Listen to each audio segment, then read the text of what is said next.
Happy Monday, degenerate gamblers, except the only problem is it's not a Monday, it's a Tuesday. Your boy coming to you for the Die Hard MMA Podcast Tuesday edition. First time in podcast history that we're sitting here doing this dang thing because I had a prior engagement last night. If those of you, don't follow me on regular social medias and stuff like that, I went to the Minnesota Vikings game last night, took the family, got to go be in the stadium. They're right here in the backyard, and they just laid down. It was the worst game of the entire year that we could have possibly chosen to go to. I moved the whole podcast. I made everybody wait for the UFC 311 breakdown, and all for nothing. I had to sit there in that stadium and watch my team get absolutely stomped. Oh, my Lord. That was rough. That was really terrible. I also thought that I wasn't going to be able to talk on the podcast tonight. You guys will have to forgive me. I've got water right here next to me. I expect the throat's going to get a little dry and scratchy at some point during these breakdowns. I might have to take a couple more drink breaks than we normally would because I was screaming my head off. I cannot tell you how many times we actually had like home field advantage in this game. The Rams moving from LA to Arizona for this game, you have no idea how many Vikings fans there are here in Phoenix, Arizona, unless you guys live here. They're everywhere. Like, I don't know if it's snowbirds. I don't know if it's people that just grew up in the cold and were like, get me out. Like, I'm not sure what it is, but there's a massive amount of Vikings fans here in Arizona. So it was essentially a home game, man. It was like a 75-25 split in the stadium, Vikings fans to Rams fans. And it was dead silent because the Vikings just could not get their crap together. And you guys know me. You know me. I'm not about to lay down. I'm not about to let everybody sit on their laurels. For the first quarter, the entire stadium stood on their feet. Like, the entire first quarter, we were standing because we were that supportive of the team. Everyone cheering when the Rams are on offense, all that.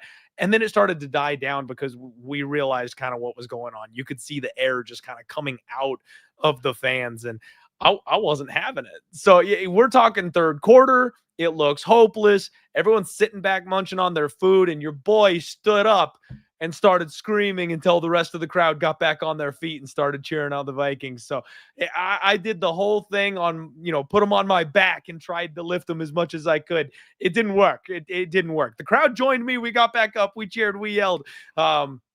But the throat's a little bit sore from screaming. It's a good thing I've got my, my fireball and my let's go training here on the podcast, because otherwise I would have definitely lost the voice and had nothing left to give you guys here today. But regardless, we got an awesome pay-per-view card. Thank you all so much for understanding. Thank you all so much for being here on a Tuesday night to go ahead and break down this awesome card. We've got my guy Dream in the house. We've got Dan Levy, second comment in the post here. Grateful dude, my guy DFS by the number says, great pod, great guest. This will be fun. Indeed, it will. Zepu, good night from Spain. Always love the cultural flavor from people running around out there. Awesome. Thank you and welcome. David Ramirez, Lynn saying Darnold turned back into a pumpkin, and you could not say that any more truthfully. The future's bright in Minnesota, you guys. Very disappointing end to what was a really fun season, but the future is bright. We got JJ McCarthy coming down the pipe. We've got a lot of like 1-year contract veterans that they'll either re-sign for cheap or we'll be getting young guys to replace them. Like, we're a young team. We're on the up. It'll be okay. It just definitely for this season, disappointing into the year. The matchmaker, Louis, Glenbot, COD Lives. We've got, let's see, who else is coming in here? Brendan, we've got Meatball. Salt Dirt, what's up, everybody? All right, so like I said, we've got UFC 311 to go ahead and talk about this week, you guys. This pay-per-view is absolutely phenomenal, and as is tradition, it is Jamahal Hill Fight Week, and anytime it's Jamahal Hill Fight Week, you know exactly what that means. We've got my guy, Dan Levy from Half the Battle, joining the podcast. Dan, my man, how you doing today? Doing amazing. Being here with you, with your fans. UFC 311, one of my all-time favorite rock bands, and there you go. The UFC put 311's music in the promo for this event. So my favorite band, Handshake, my favorite sport, doesn't get any better than that. Also, got to send out our thoughts to all the people in LA affected by the wildfires. Hopefully, this can take your mind off things for a little bit. And man, let's get down to business. Absolutely, man. Absolutely. Nice color for the shirt there. You guys, as always, I'm in the cold room. I'm in the ice box. I'm freezing my ass off, but the baby blues are on. Okay. Coming off a winning week on this side of things, Dan. First card of the year, plus 7.5 units out the gate. So feeling good. C-Rod did the damn thing. Feeling real great about the reads. It was one of those situations where going into the end of the year last year, everything was kind of starting to line up. The dominoes are falling back into place. I'm like, okay, I'm kind of feeling myself, but I'm out of time. There's no more cards coming down the pipe. We had this long break. I actually think the break probably helped me, mentally speaking, hit the reset button a little bit. But last card was just perfect as far as dogs barking, good dogs barking, not the fishing for dogs type of dogs. So if it wasn't for Trey Ogden ripping his bicep in the second round, could have even been a bigger night. You know what I mean? So I'm feeling pretty good. How'd you do last week? I actually didn't even bet last week. I was looking forward to this card the most. I know no one wants to hear how I did on picks. I did go 10-4 on picks, which makes me regret not actually betting the people, the dogs like Bunez and Lopez and stuff, but it's all good. I've been looking forward to this event since last year. So let's get down to goddamn business, because Tsarukyan and Islam in the main event. You got the other title fight, which I know you've been high on Umar for years. We got Hill and Jiří, for a fact someone's hitting the deck in that fight. So, and it doesn't stop there. So, man, this card is great. Yes, sir. I cannot wait. This card is awesome. And thank you for going off there for a second, because I dropped my damn phone. So I was scrambling to try to get it off the floor. I got you, fam. My guy Ethan in the chat, thank you. I did a double shot bet last week. I had 2 challengers, man, and won both of them. So feeling pretty good. Thank you, Ethan. He says I'm washed up. It's all right. You just need some new PEDs, or fix your gloves, Ethan. Come back with the old gloves. You'll be fine. All right, guys. And hey, fun announcement, for the first time ever, you guys, I set up a Twitch account. So we are live streaming on Twitch for the first time on the Die Hard MMA podcast tonight. So if any of you are new and from the Twitch side of the world, say what's up, say hi. Is it Die Hard MMA on Twitch? It is Die Hard MMA on Twitch. I'm gonna follow you right now. I appreciate you, Dan. Yeah, we're expanding, man. It's one of those things where, you go out on your own and it kind of forces you to get uncomfortable. I have been in a situation where I've been very comfortable just kind of sitting with what I'm doing, and now I'm starting to activate some fresh accounts on some fresh platforms and spread as far as I possibly can. Hey, there we go. We got Maniac Thriller, the very first commenter from Twitch on the Die Hard MMA podcast. What's going on? Thank you for making history, Maniac. Welcome. My guy Dream double dipping on the streams. You're just the best, man. Look at that. Let's go. The Miami lawyer as well. Thank you guys for being here. So if you guys have not seen the Die Hard MMA podcast before, we're degenerates, man. Well, at least I am. Dan's not. We're going to break down the UFC 311 fight card top to bottom. We're going to do it through a gambling lens. If you're not a gambler, that's okay. The show should be fun and entertaining for you to just come talk about your favorite sport. If you are a gambler, we're going to try to give you all the information that we can so you can make good bets. I'm going to tell you what I'm betting, whether you tail fade me, whatever, ignore me. That's up to you. I'm just going to tell you what I'm doing, because I am a degenerate and I do swing from the rafters from time to time. So buckle up if you're hanging out with me. But the reason why people tend to love my podcast so much, guys, the secret sauce is every week I bring on somebody who is smarter than me. So you've got my boy Dan in the co-captain chair this week. That might be debatable, but I appreciate the kind words. Let's get into it, my man. First fight of the night, we got Tagir Ulanbekov, and he takes on fast rising prospect Clayton Carpenter. So I've told this story before, Dan. I'll keep it short since I have already told this story. But Clayton Carpenter is a kid that I've had my eye on literally since he was a child. Now, I know that sounds weird. I promise you I'm not a predator. I trained. I didn't think that. You didn't have to say that. Yeah, you know the Twitch chat though. You know the people in the YouTube chat will be the ones to bring that up. So no. I trained at Power MMA and Fitness, you guys, before I was even close to starting a podcast, before I even started playing poker, which those of you who have been with me long enough, you guys know I did poker first, then sports betting. That's kind of what led me into sports betting, my gambling days. No, do not clip it. Like, the Twitch people are already getting me in trouble. Cut. Hey, restart the show. Unplug and plug it back in, man. No. So I started playing poker. That got me into sports betting. But I fell in love with MMA, and I went straight to my nearest jiu-jitsu gym. So I'm training jiu-jitsu. I'm a blue belt for those of you who don't know. But when I moved away because of, work and stuff like that, graduated college, had to go get a job, all that kind of stuff, I found the nearest gym to me. And it was Power MMA and Fitness, which used to be run by like Ryan Bader. Those and guys. CV Dalloway. And what's his name? Aaron what? Aaron. Oh shoot. What? Aaron Pico's the only name, but Aaron Simpson. Yes. Thank you. Current fighters are messing with me. Aaron Pico was the only name I could come up with. Hey, you remember? When you bring up names like that, Clint, you know what happens up here. The wheels start turning. You remember when Chris Lieben had that quickest 2-fight turnaround at the time? He knocks out Aaron Simpson and then he triangle chokes Akiyama. Dude, you're going old school on me. Yeah, I do remember. Well, you brought up Power MMA. Fuck. No, Chris Lieben. Though good times. That record has been shattered for the quick turnaround now, man. But anyway, so I sign up at Power MMA and Fitness right now. I'm just there doing my own thing, trying to do my own jiu-jitsu. Actually got to grapple with Ryan Bader. He very personally gave me cauliflower ear, and that sucked. Let me tell you, strongest human being I've ever felt in my life.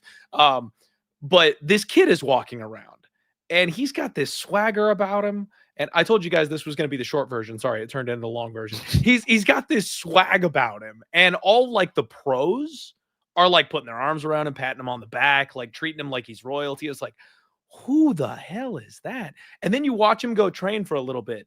He's a monster. I mean, you're like, this is a 11, 12-year-old kid. And as like a 20, 21-year-old adult who's got some jiu-jitsu under his wing, I'm like, he probably kicked my ass. And I was in shape then too. So he was terrifying, man. I looked at one of my buddies and I was like, I bet you that kid's going to be in the UFC one day. Quite literally Clayton Carpenter. So I've known about Clayton. I've seen this kid for years and years and years, and he legitimately has turned into absolutely everything that I thought he would be. 28 years old. He's training at the MMA lab now, which frankly is even more dangerous than the other gyms here in Arizona. They've got some good stuff going over there at the lab. They've got some great vitamins in the water over at the lab, and he looks extremely healthy, based on his last couple of performances. Let me tell you, this kid is a brick shit house. He's solid muscle. And it seems like hanging out over at the lab is increasing. He's got that super soldier serum, right? Like what was already there is greater. Now he's taking on Tagir Ulanbekov, who is the first step of the Father's Plan parlay. Those of you who are just going, all Russia all night. 15-2, 33 years old. He is tall and lanky. He looks like Skeletor in there, but he can grapple. Not just in there. He looks like Skeletor right now. Did you see the picture the UFC posted of the whole team signing autographs? It's a gear. Like, bro, if he missed weight, I would not be surprised. Right? No, it's crazy, man. He's built differently from the rest of them, right? Like most of them are short, stocky, thick. He definitely did not go that way. Used to go up to 35s. Probably should. But, we'll see what happens, man. Hopefully he makes weight. This is an interesting case because Tagir, and I say it every podcast, Dan, Tagir is the one who sticks out to me as the sore thumb. He sticks out to me as the one that is just not quite like the others. And I'm like, I want to fade Tagir, but he keeps being put in situations where I kind of can't. In his last fight, in his last fight, they canceled the Josh Van fight. I actually picked Cody Durden to go ahead and get out there and pull the upset. I thought Cody was going to be able to put the kind of pace on him that would make him uncomfortable and that would get to him. Tagir's just too dang slick though, man. Those long, lanky arms, the way he cinches in those chokes. You come in for a takedown, the front choke is there. He can climb your back. He uses those long, lanky limbs really effectively. The one thing I don't like is that he's really slow on the reload. He'll try to strike and he kind of overextends, and that'll leave him exposed. But he doesn't care because he'll go to the ground and he'll look to sweep you. He'll try to find a scramble and make things work once it hits the ground, even if you do get in on his hips and stuff like that. So he's very, very difficult to handle. Clayton Carpenter, this is a massive step up in competition for an 8-0 undefeated prospect. You look at the last couple of guys that he's fought so far in the UFC. He's on a 2-fight finish streak with submission wins over Lucas Roca, which seems like he's a little undersized for this weight class, and then Ronderos, who's 5-2. So this is a huge step up for Clayton Carpenter. I think Clayton still got some work to do in the striking realm. I love his wrestling. I love his pace, but he also plays jiu-jitsu from his back a little too much. We've seen him get put on bottom, and he does look for submissions that'll open up scrambles to sweep and get on top. He attacks arm bars and triangles. I just don't think that's the method to defeat Tagir Ulanbekov. If you're looking for an armbar from your back, I just kind of don't see it, man. Tagir is minus 325. Clayton is plus 260. I expect Clayton to come out here and make a fight. I expect him to come out here and give his best effort. I'm just not sure it's going to be good enough. I got to go favored or pass for the first fight of the night. I want to pick an upset, Dan. I really do. And I will be looking to live bet if Tagir doesn't make weight, or if his mouth is hanging open in the first 7 minutes of the fight, something like that. Maybe I jump in live. But I think it's got to be Tagir for me, at least for now. Yeah, we agree on the pick. I just kind of don't agree with you saying that like Tagir's the run of the litter. Reason I say that is, firstly, he's a ranked guy. Secondly, if he fought more than once every couple of years, I think he's got top 5 potential. I mean, the Durden fight, like you mentioned, was the best performance of Tagir's career. That was in 2023. Like, what was this guy doing all of 2024? So if he could just find that consistency, I mean, I think this guy could make a run. I think he is that good. When you talk about the run of the litter for the Russians, I think like Zubera Tukhugov, no disrespect to him at all, I think that might be like a better example to use. But like Tagir, if he can fight consistently, I legitimately think he can be a top 5 guy. Now, Carpenter, I agree with you, young stud. But when I think about from the matchmaker's perspective, because I always try to think about what Sean and Mick are thinking when they do certain things. And obviously the fighters I'm about to compare are completely different. And it doesn't even matter that I just preface that, because when I say what I'm about to say, someone's going to be like, are you comparing Clayton Carpenter to, I don't know, the person I'm about to mention? No, I'm not. I'm just bringing up a scenario that kind of reminded me of this with a more high profile fight. And that was actually Sean O'Malley versus Piotr Yan. And I'm not talking about the stylistics. I'm just talking about, is this guy truly ready to take such a big step up in competition? Well, Dana White, he publicly said that when Sean and Mick wanted to make Peter Yan versus Sean O'Malley, Dana was like, are you trying to get Sean O'Malley killed? And what Sean Shelby said back to Dana was like, hey man, this kid's like 28. He's entering his prime. Like, we're not dealing with like a 22, 23-year-old kid anymore. And turned out, no matter who you score that fight for, it was a competitive 3-round fight, right?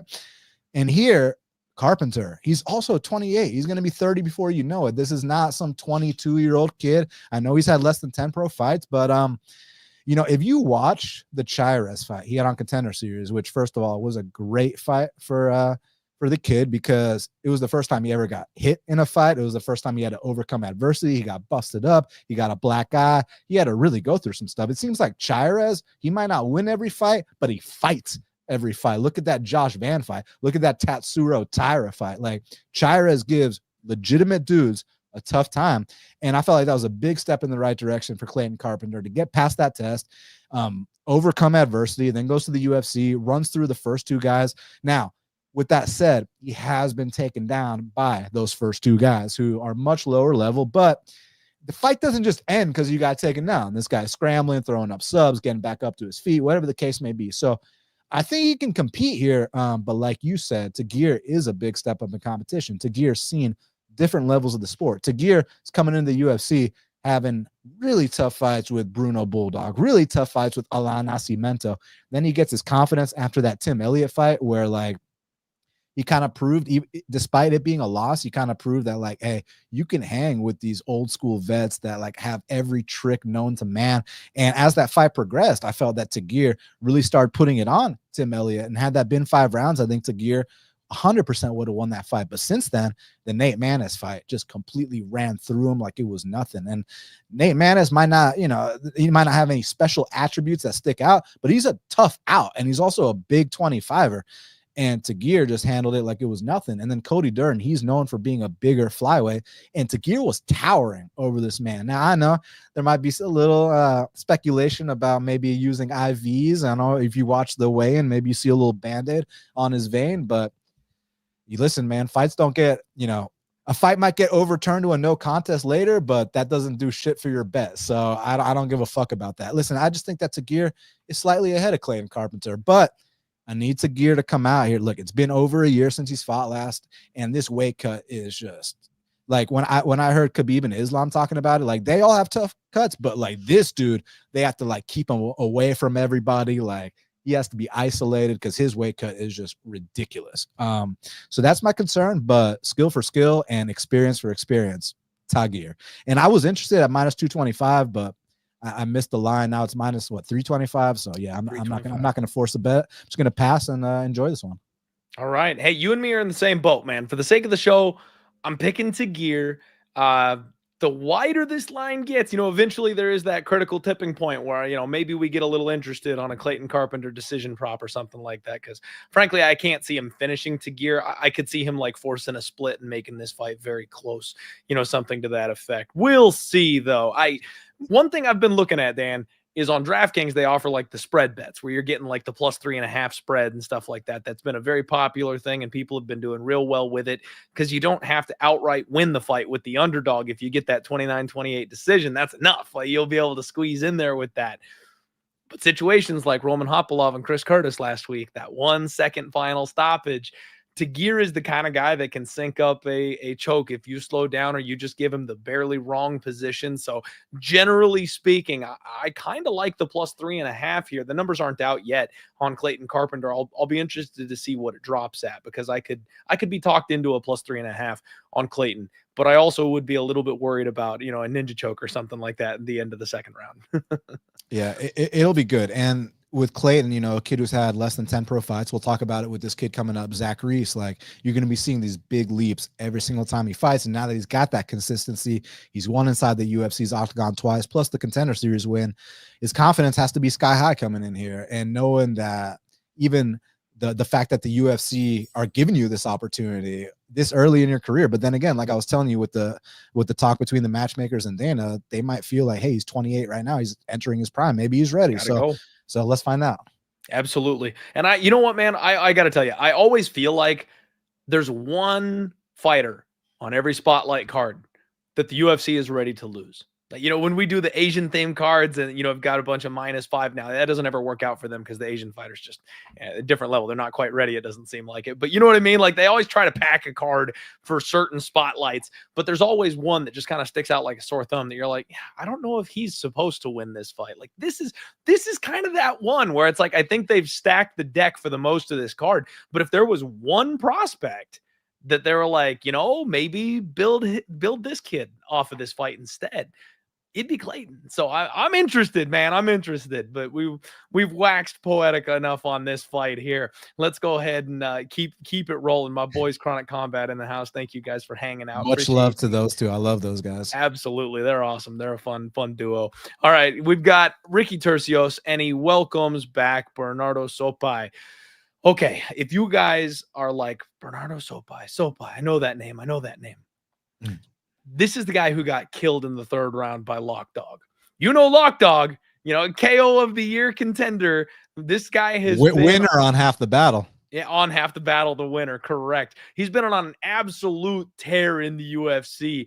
A big win over Ricky Simón in his last fight. You guys know Lock Dog. This guy is big for the weight class. He's explosive. He's exciting. Benardo Sopaj was supposed to beat him that night, and he came in with an excellent game plan, looked to grapple, looked to wrestle, looked to take him down. He was fast. He was explosive. His hands were accurate. I loved everything I saw about Sopaj. But then something weird happened. In like the second round, he started to slow down a little bit.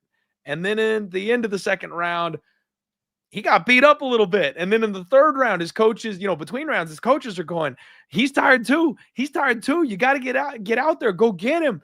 And then he's moving backwards in the third round instead of coming forward. And you can just see it coming, Dan.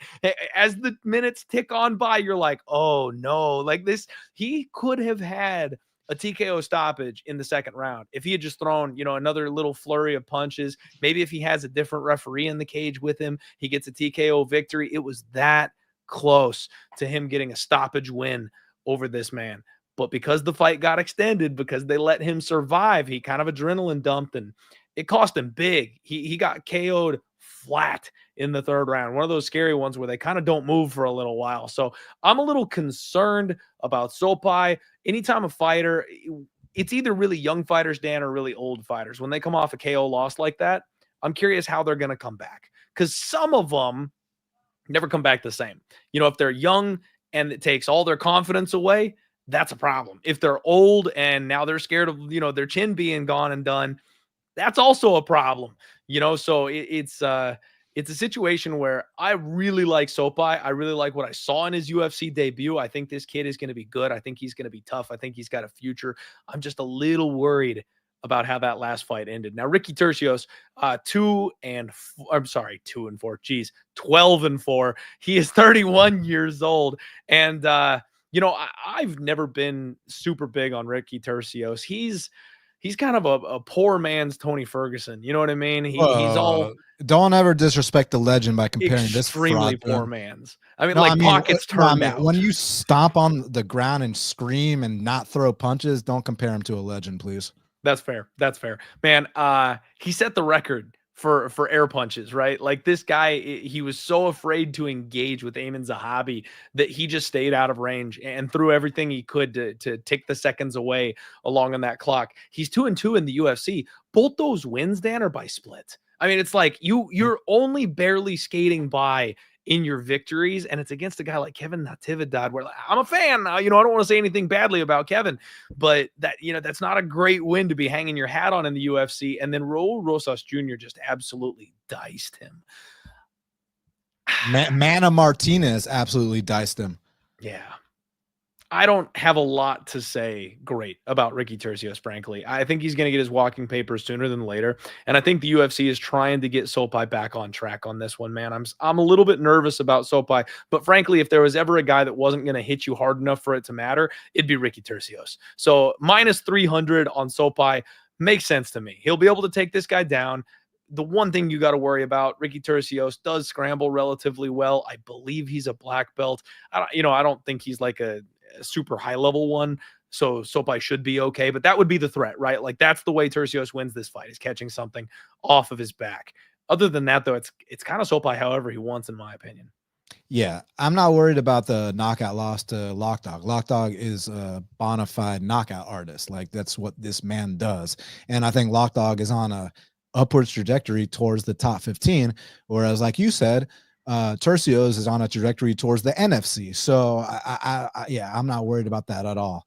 And then Sopaj, if you saw some of his regional knockouts, man, he was face planting, dude. So live by the sword, die by the sword. I mean, look, Lockdog, he's taking his fair share of knockout losses too. Like when you have that style, you're going to get clipped from time to time. And that's just what happened that night. And it was a war up until then, but he's taken a full year off, which I love. He's got a soft opponent as his rebound fight. The only thing that sucks is the price, but maybe he covers that price tag. But I have zero interest in Turcios. Never have, never will. Yeah, let's go Sopaj. Yeah, Sopaj. I like it. And frankly, you guys, I might just choke down a parlay on this one. This is a card where you're going to be dealing with inflated price tags. We are coming off of 2024, the year of the chalk donkey, Dan. Like it was all chalk all the time, setting records for the amount of favorites that have rolled through. And thank God for last week. I told everybody eventually there's going to come a tipping point. The MMA is one of the sports that's the most volatile when it comes to sports betting. Underdogs cash at an extraordinary rate, generally speaking, in mixed martial arts. And that's because it's a fist fight. I always like to use the baseball example, Dan. If you're bottom of the ninth and it's 10-1 and you hit a grand slam, it's the biggest hit of your life. It's gone, baby. Now it's 10-5. your team still loses. Like at the end of the day, it simply does not matter because there's not enough time left on the clock. In MMA, bottom of the ninth, you hit a grand slam. That's it. You're champion of the world, baby. Gold is going around your waist. Like it doesn't matter. If you get that one home run, it's over. So these underdogs, you've always got to look out for them. You got to look out for the landmines. And what we're seeing is because everybody likes the same side. There's a whole lot more mainstream. There's podcasts like us. We're talking about these fights. Bettors are getting more educated. We're seeing the favorite lines get extended. You know, a guy that should be minus 175. Now they're minus 300 because everybody came in on the same side. So the books are moving the numbers out. Eventually there's value on these underdogs, and we're going to snipe some of them, Dan. We did last week. We're going to keep doing it, but this pay-per-view card is set up for a lot of these favorites to win. So we might have to be chalk eating weasels. We might have to play a couple parlays. Sopaj's got my attention for this one. Well, just so you know, all my bets on this card are underdogs, so let's fucking go. I love it. I can't wait. Let's go. That's music to my ear holes. Let's go. Next fight up, you've got Rinya Nakamura, and he's taking on Moicano in another fight that is supposed to be, Dan, supposed to be a setup. So Rinya Nakamura, he has got the entirety of Road to UFC on his shoulders. This man is the only Road to UFC fighter worth a damn so far in the UFC.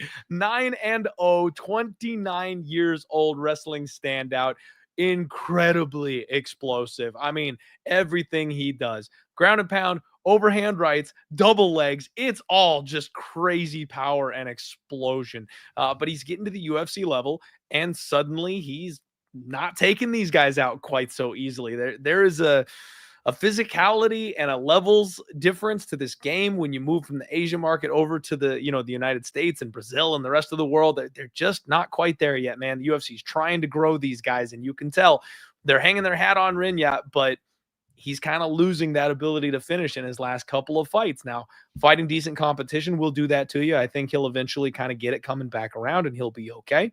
But man, he is taking on Moicano, a guy that, thank God, I got a decent call on last time. 28 years old. He was on a 2-fight skid so far in the UFC, losing to John Castaneda and Said Nurmagomedov. Decent losses, guys that you can just kind of be like, you know what? That ain't so bad. It's okay.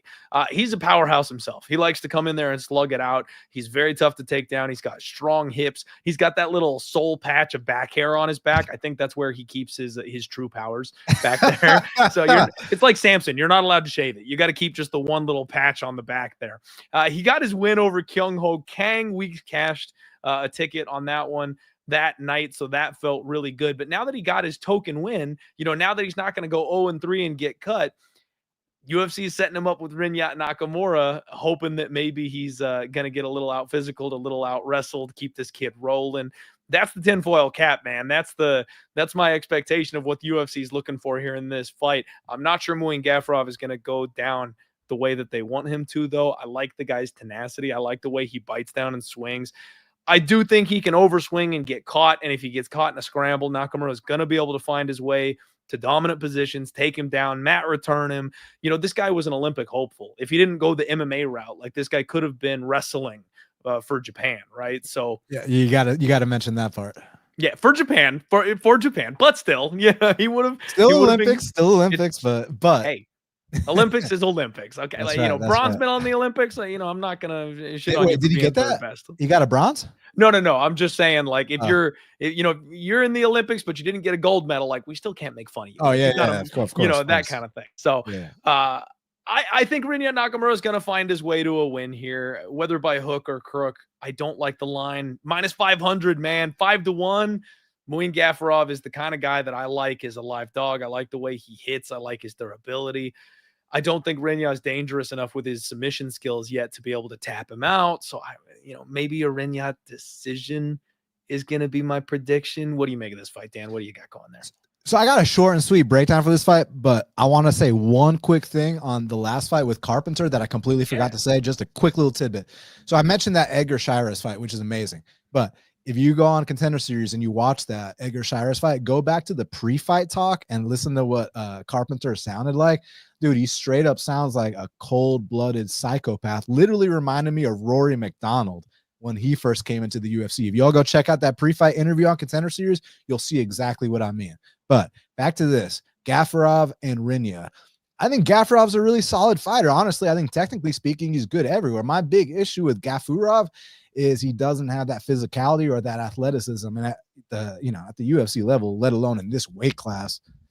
Yeah, it's just that's going to get exposed. And Rinya, maybe technically speaking, is a little bit on the greener side, but man, physically speaking, I think he's got him covered and then some. This guy's got a nice Kimura, decent hands. The top control is on point. Like I just feel like he's developing, and I like that they're bringing him along nice and slowly. They're not rushing him. I'd say this is the best guy he's ever fought. Like the line indicates, I think he gets past this test. So yeah, I'm gonna go Rinya as well. But I think there's a chance it could be a 3-round fight. I don't necessarily predict a finish, but then again, Chad and Hellinger dropped this guy, so you never know. But I'm gonna go Rinya, of course. Okay. All right. Yeah, we're seeing kind of eye to eye on this one. And guys, it is tough with these types of favorite lines. Like I talked about, when people are seeing the same stuff, you end up on the same side. That's how these lines get so wide. So we're gonna agree on some of these with how many big favorites are here on this card. Unfortunately, not as many pick'em lines as you'd like on some of these fights. Lock Day MMA asking, what about the overs here? Do you guys see any finish? I kind of think Muin has to finish, but I'm not sure he's going to. So I would like the over. Like I said, I think Rinya decision is probably the way to go. So depending on the numbers, I would like the over. Yeah, I don't see Gafurov finishing Rinya. I don't think that Gafurov is much of a finishing threat at this level. Maybe Rinya could do something. Like I said, lesser men have hurt Gafurov before, but I think most likely it goes over. Okay. Hopefully the price ain't, I don't know what the price is. So if it's some crazy chalk, it's probably accurate. Yeah. Yeah. Probably not something worth playing. Maybe like a -275 or something with him being a -500 favorite, I would expect. That. So you'd still have to get in there and parlay it up if you wanted to make it worth it. All right, guys, we've got 384 live viewers right now on the show. Thank you all so much for being here on a Tuesday. Do me a favor, hit the like button. This is my guy, Dan from Half the Battle. Make sure you're giving him a follow as well. Check him out and his show. He just did an awesome show breaking this whole thing down with one of the guys that you may know from UFC on the line. So Dan, I don't know if you want to shout it out now. It'd be a good time to let the people know what you had coming up just a day or so ago. I appreciate that. No, I mean, I broke down the fights with Nick Kalikas, very well-respected man in this industry, a friend of mine. And I thought we put on a great show. So when this is done, or maybe tomorrow when y'all got some free time, check it out. Type in Half the Battle. You'll find my channel, and you'll see the video there. So thank you. There you go. That's what's up. Next fight, you guys, we've got Carol Hossan. She's taking on Aileen Perez. Oh, boy. Okay. So I'm a little frustrated, Dan. I'm a little frustrated. So am I. So this is a fight that the Vikings game ruined for me, you guys. I'm just going to say it. The Vikings ruined this for me. I have made Aileen Perez, public enemy number one. I do not think she's good, Dan. I have minced absolutely zero words with this 30-year-old twerk machine. I don't think she's very good, okay? She's an OnlyFans model first and a UFC fighter second. When she first made it to the UFC, I told everybody she's never faced a single bit of resistance in her entire professional career. She gets to the UFC as like a 6-1 prospect or something like that. Her only loss was Tamiris Vidal took the Aljamain Sterling way out and has that wasn't a loss. One of the most ridiculous fake, disqualification injury type losses you'll ever see. Aileen finished that girl. Yeah, absolutely. And seriously, you guys, it's hysterical. Google it. It's on YouTube. Like, go find that fight. It's so funny because Tamiris Vidal, her coaches let her know she got fouled in the middle of the cage. The refs are talking about what happened, and you can see her just kind of waiting for them to come back. And she looks over to the corner and she kind of nods and then goes, she just flops over, and and all of a sudden she's hurt beyond belief, and they stop the fight. They take the win from Perez. I kind of felt bad for Perez on that one, but again, she had never faced a single moment of adversity until she got to the UFC. I had a beautiful bet on Stephanie Egger buying way low, big juicy plus dog money in that spot, and she tapped her out with a quickness. As soon as Aileen Perez is not the bully, as soon as she's not in control in a fight, she completely falls apart. Even you look back at the Jocelyn Edwards fight. She got put on her back by Jocelyn Edwards of all people, and she had zero ability to get off of her back. Now, she tried to pull a Tomaris Vidal DQ in that fight, actually. If you go back and watch that one, Jocelyn Edwards kind of tries to like pick her up and slam her a little bit while she's in her guard, and her head like cracks her just a little bit. It wasn't even anything egregious, but all of a sudden Aileen Perez is acting like she got hit by Francis Ngannou. She's like holding her face and she, makes a huge deal out of it. The referee takes the position away and stands her up. She throws a spinning back fist that luckily lands on Jocelyn Edwards and drops her. Steals the whole round. Dan, she didn't do a damn thing for 5 straight minutes, but she throws a spinning back fist that connected the 1 minute that she was on her feet, and the judges scored that round for her. That one split second swung the fight from Jocelyn Edwards winning a 29-28 decision to her losing a 29-28 decision to Aileen Perez. Yeah, but if you're getting knockdowns, let alone on a striker when you're the grappler, I mean, you got to give her credit for that. Got to give her credit. She took advantage of her opportunity, but it's it's kind of like the Leon Edwards stand up before the Kamaru Usman KO, where it's like you just never should have even been in that position to have the opportunity. You know what I mean? So congrats on her for getting that moment. But I had a Jocelyn Edwards bet that night, and I was very upset about it. I'm sorry. But I guess the difference here is that Leon wanted that fight in the stand-up realm. He is the striker. Kamaru's the wrestler. What was different here was that Aileen is the grappler. Jocelyn's the striker. So to see the grappler drop the striker, I don't know. I thought it was pretty cool. Okay, fair enough. But I just, that's also kind of indicative of her ability to strike. She doesn't have any. She's still, when she gets on the feet, she's desperate and spins at every chance that she gets because she is very thick. She is very meaty. She is very explosive. And if she hits you, she hits pretty hard. Like, that's kind of the thing, is if she can rock you or knock you around a little bit, get you off balance, then we're right back to the grappling. I made one of the worst bets of my entire life, Dan, when I put way too much money on Daira Zeleznyakova. All right. I thought Daira Zeleznyakova, when she fought Aileen Perez, 28 years old, long rangy striker. She took some time off. I thought she was going to be better in the grappling.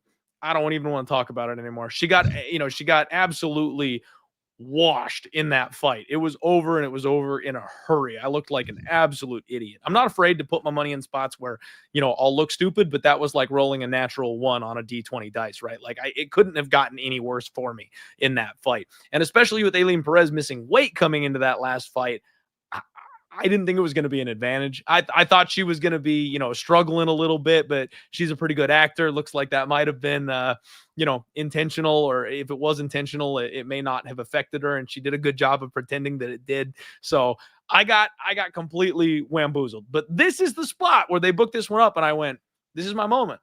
Like I've been looking to get my money back from Aileen Perez forever, and this is my moment. Carol Hossa was a minus 175 favorite when I looked at this fight yesterday. She's minus 250 or higher now.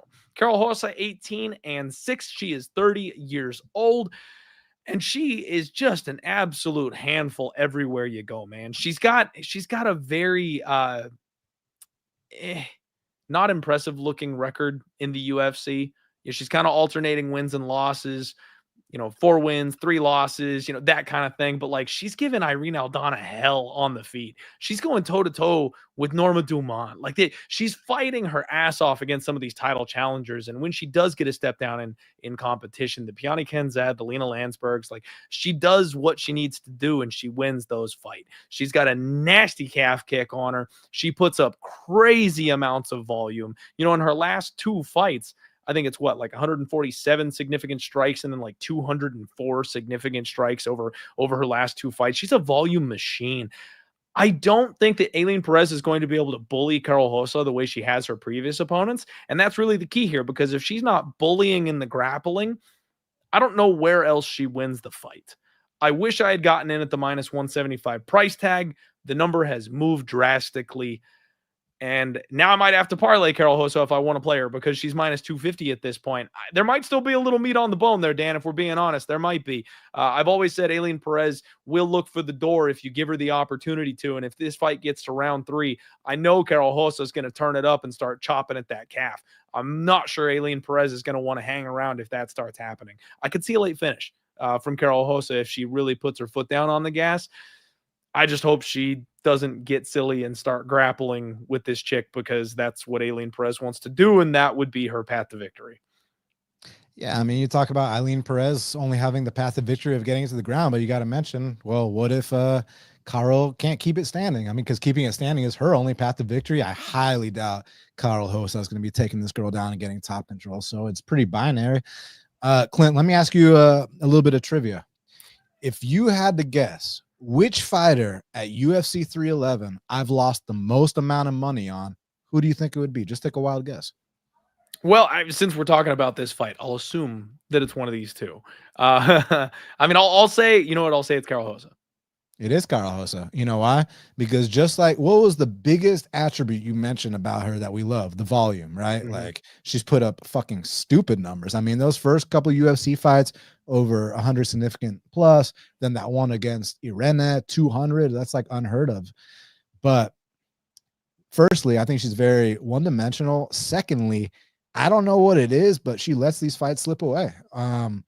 Like when I lost on her against a 40-year-old Sarah McMahon, and people can give me wrestling, Olympic credentials all they want. Yeah, well, she was in the Olympics 20 years ago. She's 40 years old. Like stop that. She hadn't wrestled at that level, and before some of y'all watching the show were even born. So that was an embarrassing performance by Carol Hosa. Then I bet her against Dumont, little clinch fest.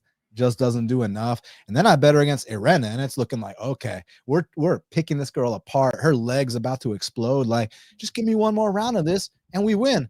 And then she takes her foot off the gas again. And I'm just quite frankly done with Carol Hosa. It's like, how many times do I have to see these incredible volume numbers? Then I go better, and she drops the ball, and I'm just sick of it. And now, has she fought since that war with Aldana, by the way? Yeah, she had the win over Ailin Perez. She's fighting Ailin Perez this weekend. I'm sorry, Piani Kenzad. My bad. Yeah, Piani Kens. Listen, I think that Ailin Perez is making big improvements. Okay, she already knows where her strengths lie, which is taking the fight to the mat. And she's attempted a ridiculous amount of takedowns in a lot of her fights. I don't know why you had the issue with the drop against Jocelyn. To me, that was because it cost me a ticket. Okay, I get that. I understand, but like, that was like a great sign. Like, again, the reason I view it different than the Leon example is because Leon is a striker. Leon wants it on the feet, whereas Ailin wants it on the ground, and she was dropping the person that wanted it on the feet. So that to me was impressive. Of course, with these judges, who's is Adelaide Bird? Does she want to look at the twerker? Does she want to look at the Brazilian? You don't know what Chris Lee or Adelaide Bird could be freaky, or Junichiro Kamijo, like any of these jobbers that they don't know shit about fighting. So if this fight is close, do you want the minus 300 or do you want the plus 250? And just with you have your bias against Perez. I have my bias against Rosa, that she's literally my least profitable fighter on this entire card. Like, I cannot stop losing money on her. So I'm done with Rosa, and I got Ailin Perez here. It's pretty hysterical, man, because you and I are on opposite sides for a lot of the same reasons here, where I just, I cannot seem to get Ailin Perez right. Now, it's a little different because I've been losing trying to bet against her, where you've been, losing betting on her opponent, but both of us just kind of throwing the towel in and going on the other side there. I totally get it. Yeah, and, like Rosa, like it's crazy because when she first started off, we got a good one against Lena Landsberg, but anytime she's taken kind of a step up, not saying that this is against Ailin, I think that Eileen's kind of a younger, hungrier prospect, but I don't know. I just don't see Rosa making that climb like I initially did when she first came to the UFC. I hear you. It's understandable. I think she's still young enough that potentially she could figure it out. At 30 years old, she's technically in her prime at the moment. So maybe now is the time where she starts to put it together and figure it out. But, certain fighters, the ceiling is the ceiling. You know what I mean? So right. Maybe that's what she's got. That's all she is. But frankly, I think that's enough to beat Ailin Perez, especially if the judges pull their heads out of their asses. And, Dan, I used to get my problem with MMA is the judges told me that we respected grappling. And then I started losing all these split decisions, to guys that hit 1 or 2 times over the course of a 5-minute round where it was dominance in the grappling. And I kept losing those. And I was going, what are you doing? And then they changed the rules. And now it's damage over control. And I went, okay, all right. So it's damage over control. All right. And so then I start betting the strikers, and they would land effective striking. But then I was losing split decisions because the grapplers were taking them down. I'm like, yeah, bro, what the hell? Like, don't listen to any of that shit. Just try to get the best number and hope for the best. Absolutely. I'm always on the wrong side of the damn thing. So I'm like, man, if the judges do what they're supposed to, the calf kicks of Rosa should matter more than the blanket control here of Perez. That's what I'm looking at. That's what I'm hoping for. The one thing I will say, guys, this is a gambling show. If you're betting, having a fighter that you can trust to do exactly what you want them to, that's worth its weight in gold. So Aileen Perez, she's going to go out there and try to be the bully. She's going to try to get the takedowns. She's a decent wrestler, and she's going to look to get on top of her opponents. If you can guarantee that they're going to follow the game plan, that's amazing. Because I can't tell you, Dan, how many times I've bet on fighters that don't follow the script, even when their opponent was like exposed in their last fight, and you're like, the blueprint is like right there, and they don't even try it, and you lose a bet that way. There's nothing more infuriating. So I can understand if you've been on the Aileen Perez train, why get off? She's made you guys a lot of money. I get it. Stick to what you're doing. Yeah, no, I feel you, brother. All right, guys. Next up, we've got Grant Dawson, and he's taking on Carlos Diego Ferreira. I've got to apologize. I've got to apologize first and foremost here to CDF. Man, I left Carlos Diego Ferreira for dead. I thought he was done. I thought it was over. Just time of death. Like I was done with Carlos Diego, man. 19-5. He is 39 years old.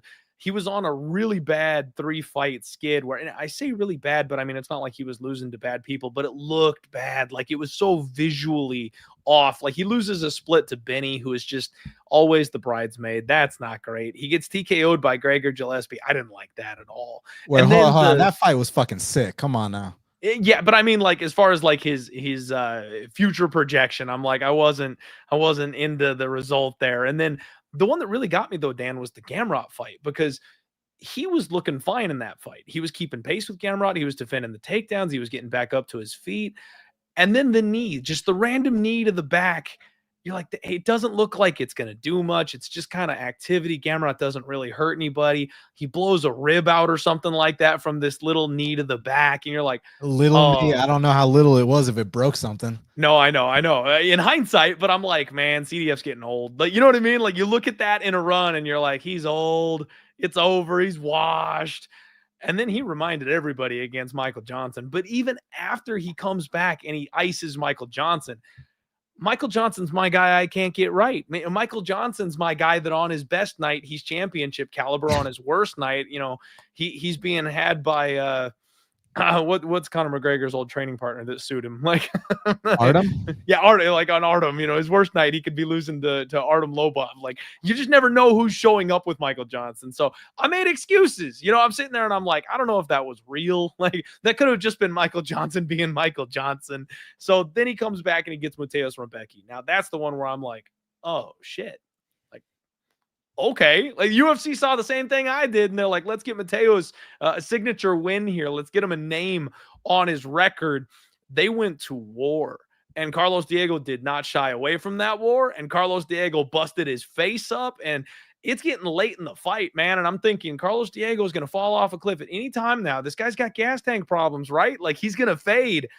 Nope, he didn't fade. He got a big old round 3 finish on this one against a very hyped up prospect who then went on to ruin my night when I faded him with Miktabek Orolbai, one of my favorite prospects coming up. So I'm not, Rebecki's not a bum or anything like that. And he got handled by Carlos Diego Ferreira. So I have to apologize. CDF's got a whole lot more left than I gave him any credit for. Now, Grant Dawson, kid's an enigma. 22-1, 30 years old. And he's on this incredible run right now of 5 wins, 1 loss. He's got 3 finishes mixed in there. But damn that loss, Dan. Like, that was great. Plus 350. Thank you, Bobby. yeah, good on you for hitting that. But man, if you're getting TKO'd by 38-year-old Bobby Green, like that's a bad look. And then you go back a little further and he gets his ass whooped in round 3 by Ricky Glenn, who has since hung it up.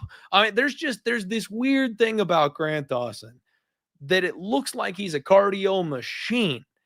And then some nights he just falls flat apart, man. He is so exhausted by the 3rd round, but he always seems to push through. I bet him, round 3 sprinkle against Leonardo Santos, and he won that fight literally at the last second, cashing the round 3 prop for me. I mean, like, I've had real good times with Grant Dawson, but you see these signs, these little moments where you're like, he's supposed to be a blue chip prospect, but I'm not quite certain. And this is exactly the kind of fight where he's getting a real test. I think Carlos Diego is going to be in this fight and people are still kind of counting him out. And I'm not convinced that Grant Dawson is the boogeyman that people think that he is. I've seen him kind of fold a couple times and quit on himself and getting KO'd by Bobby Green. Dan, I DM'd a couple people. Who do you think hits harder? Carlos Diego Ferreira or Bobby Green? I don't know. They both got good hands. They both got good hands, but like Bobby Green is like he's a volume guy. I've never seen him really like, put it on somebody with one shot, that kind of thing. He's never been that guy. You forgot about how he did Al Iaquinta? Yes, I did. I did forget about how he did Al Iaquinta. Man, that's a name I haven't heard in a long time. That was a long time ago. A guy that went 5 rounds with Khabib, by the way. Yes. On a day short notice. All right. Maybe I'm cutting Bobby Green a little bit, a little too short there too. But man, it's one of these spots where I'm like, if Bobby Green can do that to you with one shot, the shots that Carlos Diego was landing in his last fight on Rebecca that had his face absolutely swollen by the end of the 1st round, I don't know that Diego's taking those shots. And I know Dawson's going to go for takedowns. You can count on him to go for takedowns. But I saw Carlos Diego get taken down a whole bunch by guys like Mateus Gamrot, who also has a never-ending gas tank. And he was able to get up and defend those. And in the 2nd round, he was starting to try to do some work before the rib incident. So, like, man, I think we have an extremely live dog here. And I think I have to bet Carlos Diego Ferreira and look for him to go out there and spoil the show on Grant Dawson again. Yeah, man. And Bobby Green, don't forget about when he knocked out James Krause too. Now, granted, it was a body kick, a liver kick, but he still put that man down. So do not sleep on Bobby Green. Now, that being said, I love Carlos Diego Ferreira. I'm very biased towards him. He's incredible. I have his shirt in the other room. I'd bust it out, but it's all good. So, and then I've also had the same issues that you've had with Grant Dawson. I think he's one-dimensional. I think he's got zero stand-up for a guy that's like on the cusp of like the top 15 and he can't throw a jab. Like I know girls at the local kickboxing class that got better technique on the feet standing than Grant Dawson. Like that's an issue as you move up the ranks. But one thing about Dawson, man, is the thing about with his grappling is his specific body type. When he takes the back, it's a nightmare. It is an absolute nightmare. And I really thought that last fight against Rafa Garcia was a huge step in the right direction. Why do I say that? Because he wasn't just, laying, praying, just try to get by this. Like he got violent in there. He got vicious. It's like people have this like kind of distinction / misconception of like when people criticize grapplers, like people think, oh, if you don't want to watch grappling, go watch kickboxing or boxing. And it's like, dude, that's not even what I'm saying. I don't like watching boring ass lay and pray guys. I love watching incredible scrambles. God damn, I'm a fucking purple belt in jiu-jitsu. Of course I love grappling, but Grant Dawson's style of grappling is just, the cure to insomnia. But that last fight against Rafa Garcia, that was a huge step in the right direction. He got violent in there. He got vicious. He seemed confident. And if that's a step, if that's a sign of things to come, I love it. What's the issue? The issue is that isn't Rafa Garcia like a blue belt? Which, no disrespect, if you make it to blue belt, you got my respect. But Carlos Diego Ferreira is a 3rd degree black belt. This is a guy that defeated Gary Tonin in pure BJJ. Now, Clint, put on the tinfoil cap real quick. You got it? Got it ready to go, my man. Have at it. What is Saturday in relation to Carlos Diego Ferreira besides his fight? Oh, I did not look. Don't look. Don't look. Just guess. Is it a birthday, Dan? Not only is it a birthday, which birthday is it? It's 40. His 40th birthday. Saturday night live at the Intuit Dome at UFC 311 against Grant Dawson, excuse me. Listen, I think Grant Dawson is going to take him down. The thing about it is that Diego's going to have something waiting for him. Sweeps off his back, getting back up from bottom. And then on the feet, there's an astronomical difference between the two. The only reason that I haven't ran to the window yet is because of the age, man. The age is the only thing I'm concerned about, because as you start to age, guys that you would have once beat and probably dominated, things change. Things change as you get older. Like, do you think that Chris Gutierrez would have beat Frankie Edgar in Frankie's prime? You know what I'm saying? Like, of course not. You think Dennis Seaver and Clay Guida would beat BJ Penn in his prime? Fuck no. You know, so when you get to that point, that's what you got to be worried about. But that being said, he's coming off 2 back-to-back devastating knockout wins. And for a guy who's a 3rd-degree black belt, known for his incredible jiu-jitsu, he's got more knockout wins in the UFC than subs. So, like, and he's beat the who's who. Pettis, a former champ. Merab Taisumov, who at the time, now you talk about boogeyman of the division, back in the day, Merab Taisumov was the boogeyman of the lightweight division. He also beat Rustam Habilov, but then he's beat some more modern names like Mateusz Rambetsky. So I think he's still got it. But of course, you know, Grant Dawson takes anybody's back. I'm worried about that. But man, if Diego can just maintain that cardio, you know, because he did gas badly in the Gregor Gillespie fight. But then again, the pace that Gregor Gillespie wrestles at or grapples at is night and day compared to Grant. And you look at Gregor's wrestling credentials, I forget exactly what they were. Isn't it like 4-time All-American and 1-time national champ or something like come on, like something like that. It doesn't even compare. Does anyone know, is Grant Dawson a black belt yet? He probably is, right? I want to say that he is. Yeah, he's got to be a black belt, but there's black belts and then there's black belts. There's black belts and then there's black belts. So, look, I think Diego's the more well-rounded guy. I just think he's the better guy, but he's 10 years older. He turns 40. That's what I'm worried about. That's why I would not go big, but 1-2 unit shot maybe on Diego. If you're feeling frisky, I'm not against it at all. And pure pick, I'll actually take him for the upset. I like it. That's my link. Memorial Dog of the Week, Dan. We're doing it. I'm going for it. It is more than likely going to be a 2-unit shot on Carlos Diego Ferreira, because my rule is the old man, dude. Once you hit 40, we got to suddenly take a step back, right? We got to look at, are we really liking the reasons that we're betting on you? Because you just fall off a cliff at that age. Well, hey, pull up this comment. The last one. Black belt under Krause, according to Google. I love how full circle this comment is, because we're talking about Bobby Green knocking out James Krause with a body kick. We're talking about Bobby Green knocking out, oh shit, James Krause's star pupil, Grant Dawson, with 1 punch. Hey, maybe Bobby Green is what's the name of their gym? Glory MMA Killer. So, hey, do we have to do Trey Ogden versus Bobby Green next? Once he gets that bicep healed up, you know, let Bobby Green knock out another one of those guys. Is that what's going to happen next? Yeah, it just has to be done. Sorry to cut you off, brother. Keep going. You're good. You're good. I like it, man. I like it. So yeah, it's one of those things where I'm I'm ageist. I'm very cautious of the age, right? Like if you're hitting 40 years old or past it, we got to have a real damn good reason to like putting our money behind you. And like I said, I think the last couple fights, CDF has proven to me that he's still got it. Now, going a step beyond that, I'm not sure Grant Dawson's got it at the high level, and I'm not sure his durability is where it needs to be to take on these guys at the high level. I love Rafa Garcia. I really do. I like me some Rafa Garcia, but he's a decisionator, grinder, wrestle grappler who doesn't have power in his hands. Like, I like that Grant Dawson went for it in that fight. I like that he postured up and he started raining down punches, trying to look for a finish. But I also think that's something that can lead to him gassing faster. If you've got a guy like Diego, who is the level he is on the mat, and he can maintain some safety from within his guard, that's the kind of guy who will be able to avoid some kind of loss like that. And you could potentially see some gassing from the younger fighter who's had struggles like that before. So Dan, I'm going to look for CDF. I'm going to look for CDF inside the distance, maybe a KO sprinkle just because of that chin, maybe, and more than likely a round 3 sprinkle, because it seems like Grant Dawson, win or lose, everything seems to come in round 3. But that is your Link Memorial Dog of the Week, and we're getting after it.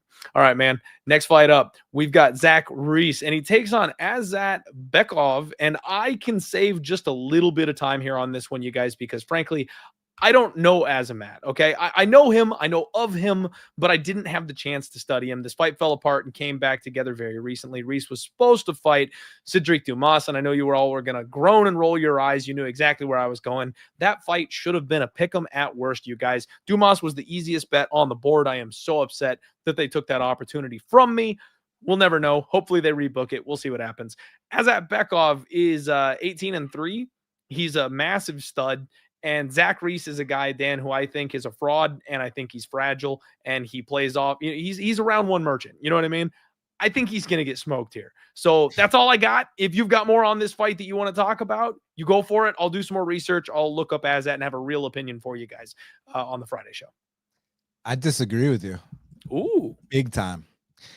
If you're talking about Zach Reese being a fraud, firstly, why do you think he's a fraud? I just don't like his game. I don't think it's going to work at the UFC level. I know he's big. I know he's explosive, but he does not seem to like when punches are coming back at him. And when he does get his finishes, a lot of them are on the ground where he's rolling to his back. He accepts bottom position. Cody Brundage was able to pick him up and slam him and knock him out because he's too comfortable, in my opinion, off of his back. So I just think he's going to give up top control. I can see him getting bullied. I don't think his durability is where it needs to be. And I just kind of think he's a glass cannon, Dan. So I think he'll win fights, but I don't think he's going to be able to take much offense coming back. So in the certain spots, you probably can bet him profitably. He's going to be like Judo Thunder last week. Like I just think that's going to be the archetype for Zach Reese. And people I think I think they're just a little high out over their skis on this kid. I don't think he's a title challenger.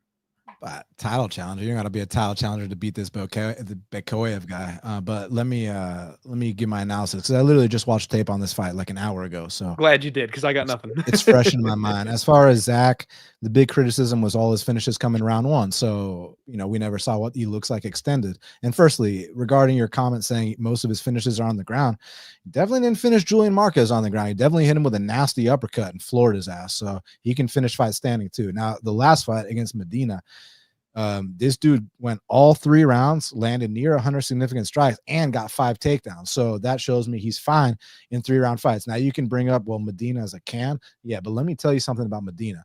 Medina might literally be one of the toughest dudes I've ever seen in all my years watching the sport. Might not have the skills or the talent, athleticism, but this motherfucker is tough and durable. And let me explain what I mean by that. Zach Reese was hitting him with devastating liver kicks that would put anyone down. And this dude, you could tell, but he got hurt, and then he's smiling and walking forward. He starts eating all these knockout blows flush on the chin. He's smiling and walking forward. That's why Dana signed him. When the kid lost to Gadjasulev, he saw a certain toughness in him. Now, obviously and unfortunately, Medina's not going to win very many UFC fights, but my God, I have not seen toughness like that in years. It's truly remarkable. So when I looked into Bekhoev, I see, oh man, this guy's an 18-3 Russian LFA champ. Man, this must be like a home run for him. This guy's probably going to come out here and kill Zach Reese. But then I watched the tape on him, and I am not impressed at all. Let me explain what I mean. So does this guy have skills? Yes. He's a hard hitter. He's got good top control. But do you know what his biggest flaw is? I do not. His gas tank is abysmal. It's ridiculously bad. This guy went to a split decision with Dylan Budka, who is, about to be out the UFC. And why was it a split decision? Because this dude gassed out. Now, this guy had a fight a couple of years ago, and he got schoolyard headlocked, and he tapped to a schoolyard headlock. I'm just telling you, if you're doing that kind of shit on your regional scene, what's going to happen when you come to the UFC, man? And guess why he tapped out to that schoolyard headlock? He did fine the first round and a half. And guess what happened, Clint? He gassed. This guy is a massive gas bag. And then you fast forward to his most recent fight against Chauncey Foxworth, and halfway through the first round, this guy's breathing out his mouth again. And man, those last few exchanges before he got the knockout were ugly. And And him taking this fight on a week notice, and he's already got a terrible gas tank. And it's not a matter of, oh, he was just young in that fight where he got schoolyard headlock. He had to learn from it. Dude, his most recent fight, which happened in 2024, he's gassing mid into the first round, can barely beat Dylan Budka, gets schoolyard headlocked. Yeah, I am not impressed at all with Bekoyev. Yeah, he's an 18-3 Russian, so automatically people are just going to throw him in parlays. Now, here's my issue with this matchup. The only thing that's giving me pause is the takedown defense of Zach Reese. I do think that Bekoyev can get some takedowns and some top control, but to Zach Reese's credit, he actually will be attacking stuff off his back. Make this guy work. The way to beat Bekoyev is you have to make him work. I'm telling you, this guy does not like to fight at a hard, torrid pace. He is a big-time gasser, and when you're 18-3 and you're still gassing in your most recent fight, I think that's just going to be the case here. And now you mix in the fact that, you know, I follow his manager on Instagram, and his manager posted a very heartwarming video of him calling Bekoyev and letting him know that he's in the UFC now. And you love to see stuff like that. And I heard that this guy's background, he's gone through a lot of shit. So, you know, obviously I'm happy for him, and he seems like an incredible dude. But his reaction to getting that call was pure excitement, pure adrenaline, like, woo, like I want to scream right now. I'm so excited. And that's that kind of mentality is the Was mentality. he breathing hard after that? Exactly. That kind of mentality, he's going to gas out badly in this fight. So he has to get a lot of top control to win, or he has to catch him standing with something big. If that does not happen, I actually do think that Zach Reese, although he's only been past the first round once, he put up numbers. I like that time. And again, I get it was against kind of a can, but when you're beating up on a punching bag, that you get tired from whooping on them. Look at remember that first round of Shane Carwin and Brock Lesnar when Shane beat the living tar out of Brock, but gassed from whooping on Brock. Yeah. Yeah. So I'm just saying, man, proceed with Sopaj caution. knows a thing or two about that. 1 week notice, minus 250 favorite. Guy has his cardio is abysmal. And Zach Reese has had less than 10 pro fights, so he's going to be making improvements every time. But yeah, there's things I'm worried about. Like I said, I'm worried about him possibly giving up a lot of top control, worried about him getting caught with something big, and I'm just worried about the experience. But I am not. I like Azamat. He seems really nice. His genuine reaction when his his manager called him to let him know was beautiful, was heartwarming. But I have to separate that stuff from how I view the matchup. Just like later on, we're going to talk about a fighter that the fans have kind of turned against. But when I cap fights, I don't cap fights based off what someone said on Twitter. I cap fights based off how they match up and the odds. That's all I give a shit about. And I think this guy's a big-time gasser taking on a week notice. I think it's a dogger pass situation, and I'm going to take Zach Reese here for the upset. Okay. I can understand the angle, Dan, and I like it. I get it. I will have to do my own legwork, obviously, on this newcomer before I can have any kind of betting opinion. But absolutely take everything that you say with massive, weight to it. Obviously, you're one of the guys who I love and respect most in the space. So definitely taking what you're saying and hearing it. Gonna do my own research. Yeah, and do your research. Do your there. research and come up with your own conclusions. Not just you, but the fans too. I'm not always right, but I'm just expressing my opinions and what I'm doing. That's it. Absolutely. So y'all do your own thing. That's the key. Now, I will be interested in a violence bet in this fight, Dan, regardless of whether or not I agree with the cardio allegations. Like, it just sets up so well there is no agreeing or disagreeing. Azamat is a gas bag. You will see that when you watch his fights. Pull up his Dylan Budka fight, pull up the fight where he got schoolyard headlocked, and pull up his most recent fight against Chauncey Foxworth. Watch those 3 fights, look me in the eye with a straight face, and tell me this guy doesn't have a cardio problem. If you can do that, I don't know what to say. I hear you. All right, man. I will definitely do my due diligence. We've got Pepe Silva in the house. Pepe, what's going on, buddy? Thank you very much for being here. And Aaron hitting me with the finally catching you live. First show of the year. Well, there's only been 2 of them, but thank you very much, Aaron, for hanging out here on a Tuesday night with me. All right, guys, moving along. Stacks. I ain't going to forget you. What's up, Stacks? Next up, We've got Jailton Almeida taking on Serghei Spivac, and we've got yet another extremely large favorite here in this fight, Dan. As you guys probably could guess, Jailton Almeida is a massive favorite here in this spot over Serghei Spivac, minus 455, plus 350 on Serghei. This seems like a grappler versus grappler fight. You've got Jailton Almeida, who is 33 years old, actually, Dan. I thought he was a little bit younger. I kind of thought he was a younger prospect than that. Now, at heavyweight, we see these guys kind of simmer a little bit, right? Like they tend to be able to be a little bit older at the heavyweight weight class and they can hang around a little bit longer. It just kind of comes with the territory for the most part. Serghei Spivac, though, still in his prime or coming into his prime at 29 years old. I don't like what I saw in his last fight. I know he looked like he had shown some improvement striking and stuff like that with Marcin Tybura, but man, that felt like a really fluky armbar that he hit Tybura with to go ahead and get that win. He was on his back in a hurry, and don't get me wrong, I understand the skill. I saw the speed of the hips. Like Serghei knows how to throw up an armbar, but how many heavyweights are hitting armbars from their back in the UFC in 2024? Not very many. Not very many. I think this is a spot where Jailton is just going to be more physical. I've tried to fade Jailton, man. I've talked about how I didn't really like his cardio. I got the win with Curtis Razor Blades. I got my dub against Jailton Almeida. I don't like this line. I'm not sure he's built to move these heavyweights around for 15, 25 minutes the way that he likes to, because he's just such a bull in a china shop, man. If Derek Lewis had any gas whatsoever, the way Jailton just literally sat on his chest, because that was all he could do. It took everything he had to get Derek down, and then he just stayed there. He's like, let's just both breathe for a minute here, buddy. So I'm a little worried about his cardio going up against a fellow grappler at heavyweight. But I also think Serghei is more than willing to accept the bottom position. And we've kind of see him pack up his lunch and go home a couple times. And I don't like that in my fighters.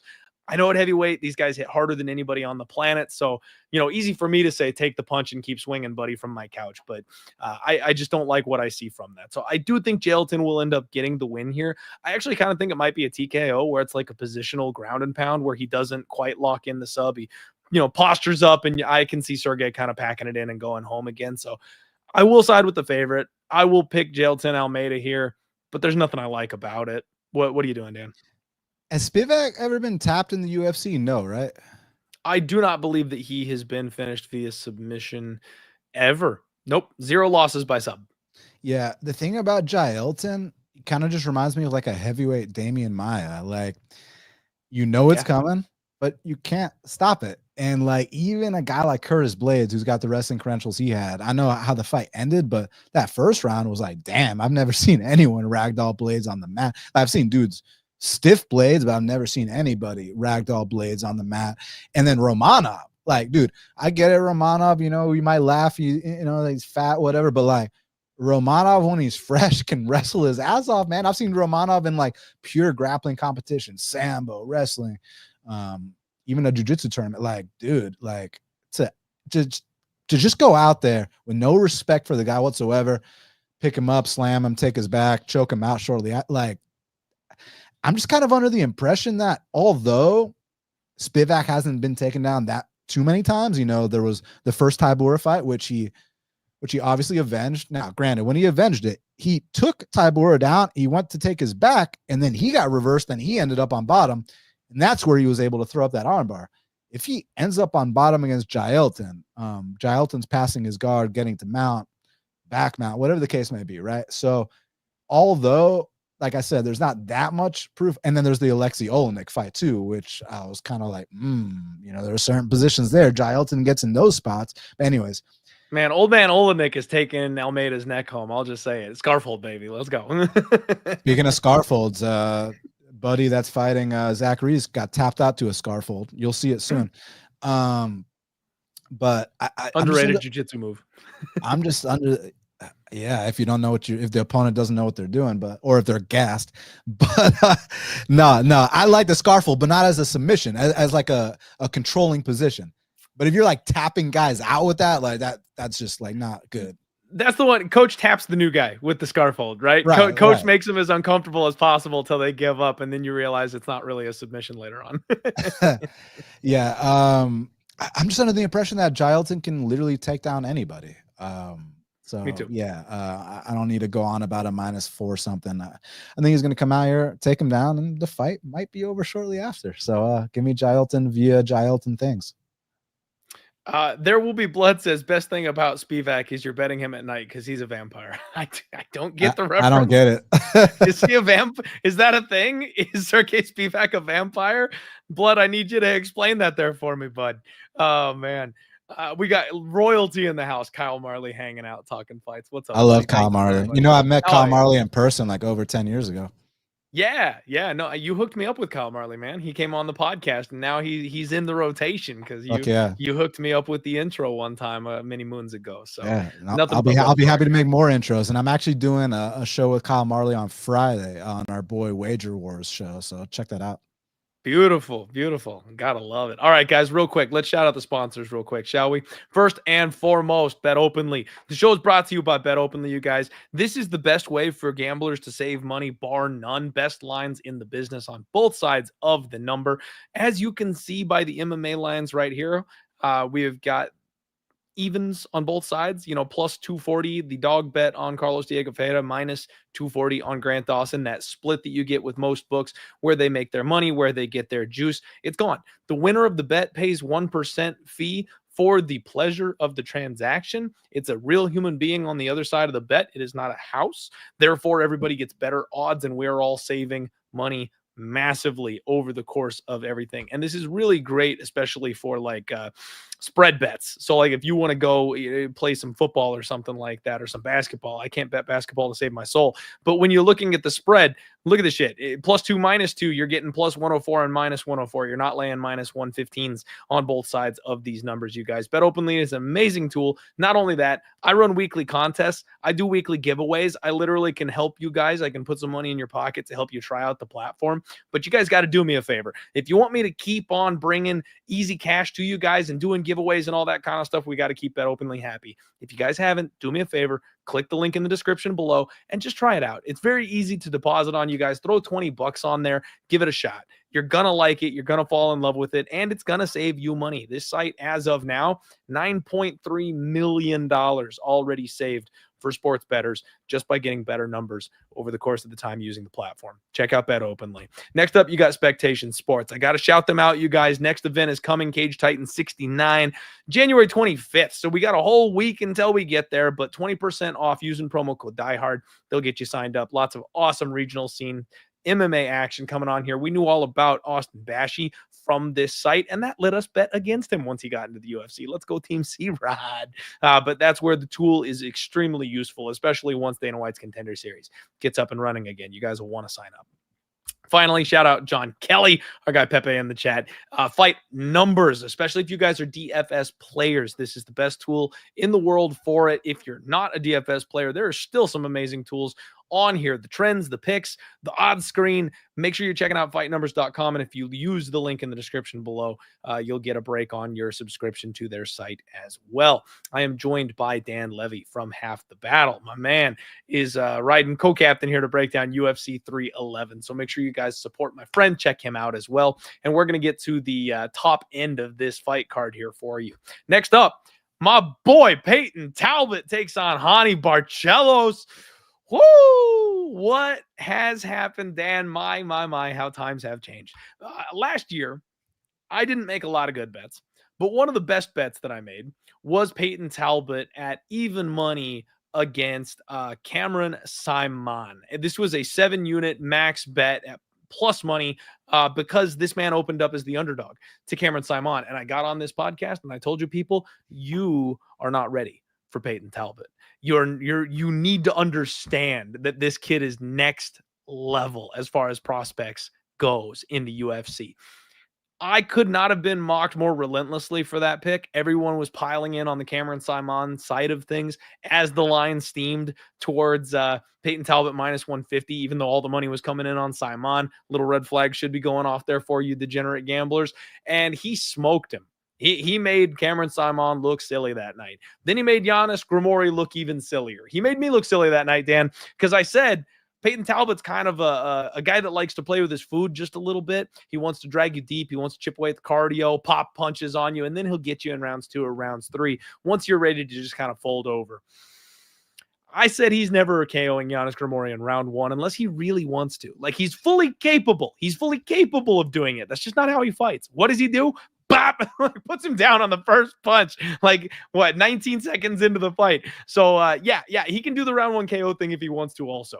I absolutely love Payton Talbott. He has swung from being plus money just 2 fights ago to now being a minus 1,300 favorite over a staple in the UFC. Hani Barcelos, I don't have a bad thing to say about the man. I don't have a single complaint. He's a little older. He's a little long in the tooth, but this was a guy who could have very much been in the contender circle if he was in his prime. You know, they kind of dragged him a little bit late into his career. He ran into some young prospects. They threw him to Umar. They threw him to Kyler. Like, it's tough sledding for your boy Hani at this stage of his career, but you cannot get by. He's still one of the best. He's extremely well-rounded. He's got power in his hands. He strikes very violently. He's got a quick submission game. He doesn't usually go to that submission game, which I lost a lot of money taking shots at sub props with Hani because I kept expecting him to utilize that weapon and he just kind of doesn't ever look for it. Very frustrating. But he's going to be in a fight. He's going to test you. He's a very good measuring stick for young prospects. I fully expect Payton Talbott to win this fight, but this number just screams of the bookies going stay away. We've lost enough money on Payton Talbott. We're not losing anymore. We're going to make you parlay minus 1,300 where it has almost no effect on the payout of your parlay because we know he's going to win and we don't want you to make any money from it. So yeah, it's Payton Talbott, but I can see Hani Barcelos really pushing him. I could see Hani giving him a fight. A lot of people pointed to that fight, Dan, his last one against Christian Quinones, and they talked about how good he looked, kind of turning back the clock, you know, classic performance. I think Christian Quinones is a bum. I don't think Christian Quinones is very good, and he's extremely hittable. He hits hard. He's another glass cannon type, right? Like, I think he hits very hard. He's good offensively. He's just a little void defensively, and the shots that he took from Hani, or I'm sorry, the shots that Hani was taking from him, the fact that it took him deep into the 3rd round to get this guy out of there, that has me questioning this fight. Like, I think Payton Talbott could get another finish here. Normally I would say this big step up in competition, you go the decision route. I think we're going to get the round 2, round 3 KO. I still think he's going to find a way to land on the chin of Barcelos, unfortunately. What do you think, man? Yeah, I'm not too worried about the Nick Aguirre fight or the Reyes Cortez fight. Like, when you're a young prospect, there's growing pains, and those growing pains, he beat all these guys. So it's like, if your growing pains are, oh, you dropped a round to someone and then you dominated them the rest of the fight, like, come on, man, like, that's not a big deal. And then regarding, I don't think it's a matter of, oh, he chose to finish Yanis Gemori early. I think Yanis just gave him an opening early and he took it. He just took it, you know. Yeah. And then I want to say something else about Payton. Well, firstly, the volume, the power, the swag, the size, everything. Like, there's a lot to like about Payton Talbott as a prospect in this division for sure. But everyone making certain accusations about him, I think y'all might be wrong. And I think y'all might be surprised because I actually recently saw Payton Talbott on this like dating show, like this like reality show or whatever. And the kind of game he was spitting to these ladies, I'm just telling y'all, this guy might steal your girlfriend. So the rumors I'm here to confirm are definitely false. I was very impressed with the kind of game this man was spitting, but obviously the MMA game is on point. And then Ioni's the man. The only issue with Ioni was, you know, he had that big win streak and he had the fight with Rafael Assunção lined up. Rafael pulls out the fight, but at the time, Rafael was a top 5 guy. You beat Rafael Assunção, you're in the mix. You know that. Rafael Assunção is a guy that's got wins over Aljamain Sterling, TJ Dillashaw, et cetera, Pedro Munoz. Like, we can go on. Like, Rafa's beat at one point, Rafa had beat the entire top 15. So Ioni has this fight scheduled with Rafa. Rafa pulls out. I wish Ioni, you know, opted to wait for him because that's a huge opportunity. But instead, being the warrior he is, he takes a fight against a 17-2 Russian that no one knows about, but is a very tough out. And honestly, I thought Ioni arguably beat Timur Valiev. He dropped him twice, but maybe got weaseled a little bit. And ever since then, he just simply has not been the same. Yes, there's been some wins here and there, like against Trevin Jones, who literally has lower volume than Tyron Woodley, and the Christian Quinones fight. Well, I don't think Christian's as bad as you do. I just simply think that, you know, Christian gets carried away in fights. He's got that Mexican pride. He likes to stand and bang in the pocket.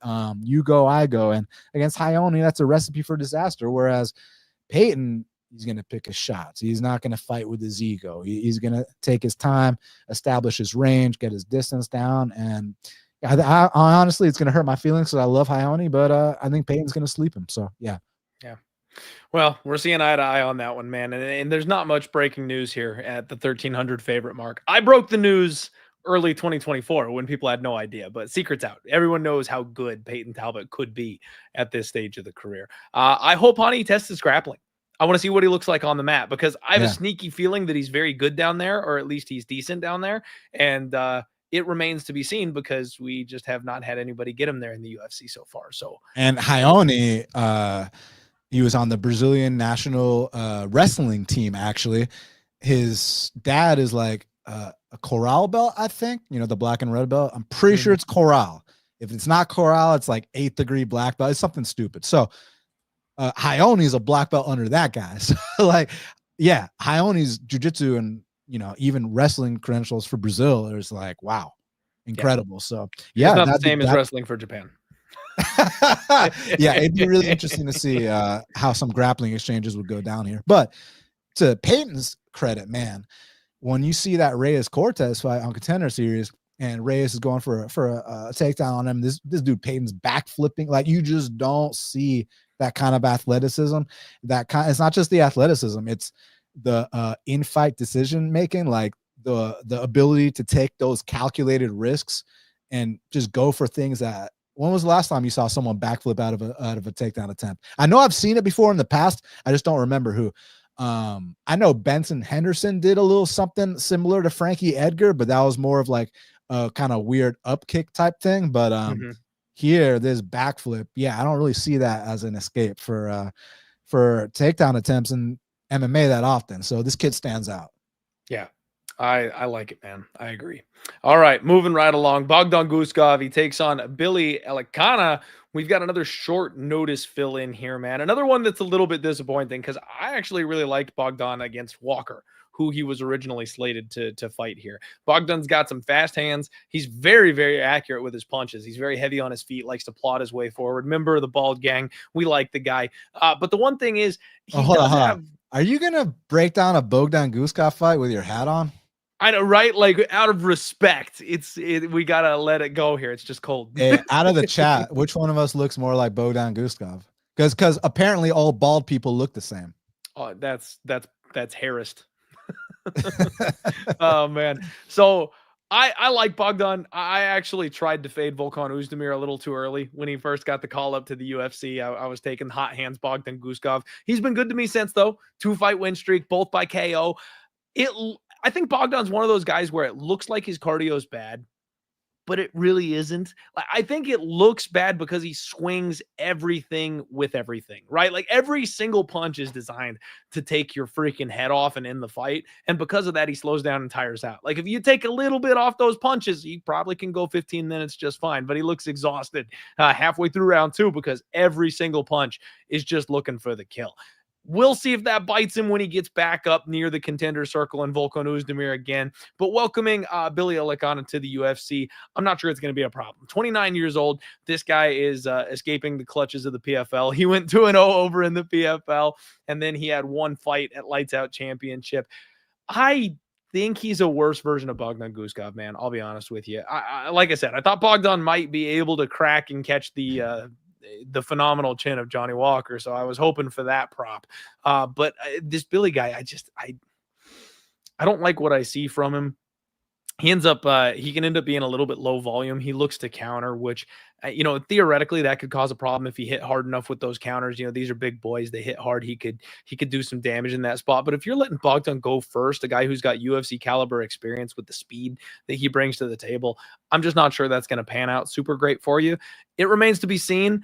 We've got Bogdan Guskov as a minus 300 favorite at this point in the game, minus 310, plus 250 for Billy Elikana. He's a newcomer. He's a guy I'm not super familiar with.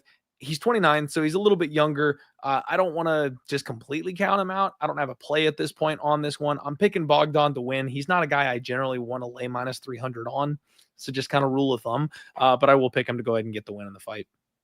Yeah, listen, when I saw Billy Elikana, my issue was I felt like he's like 2 or 3 fights away from a contender series call, right? So now it's like you're coming into the UFC fighting this battle-tested dude. And I say battle-tested, Bogdan comes into the UFC. Volkan Oezdemir in your UFC debut. That's a guy who's had a stint in the rankings throughout his entire UFC career and even fought in a title fight against DC. You got Ryan Spann, who's been in and out the rankings his entire career. So like you're fighting guys like that. And this kid, you know, he's been fighting just regional nobodies, and he's still developing. And I think he's kind of figuring things out in terms of what weight class he wants to be in, because I know he missed weight at middleweight a few times by a mile. He came in at like 190 for one of his middleweight fights. And now he's kind of adjusting to 205.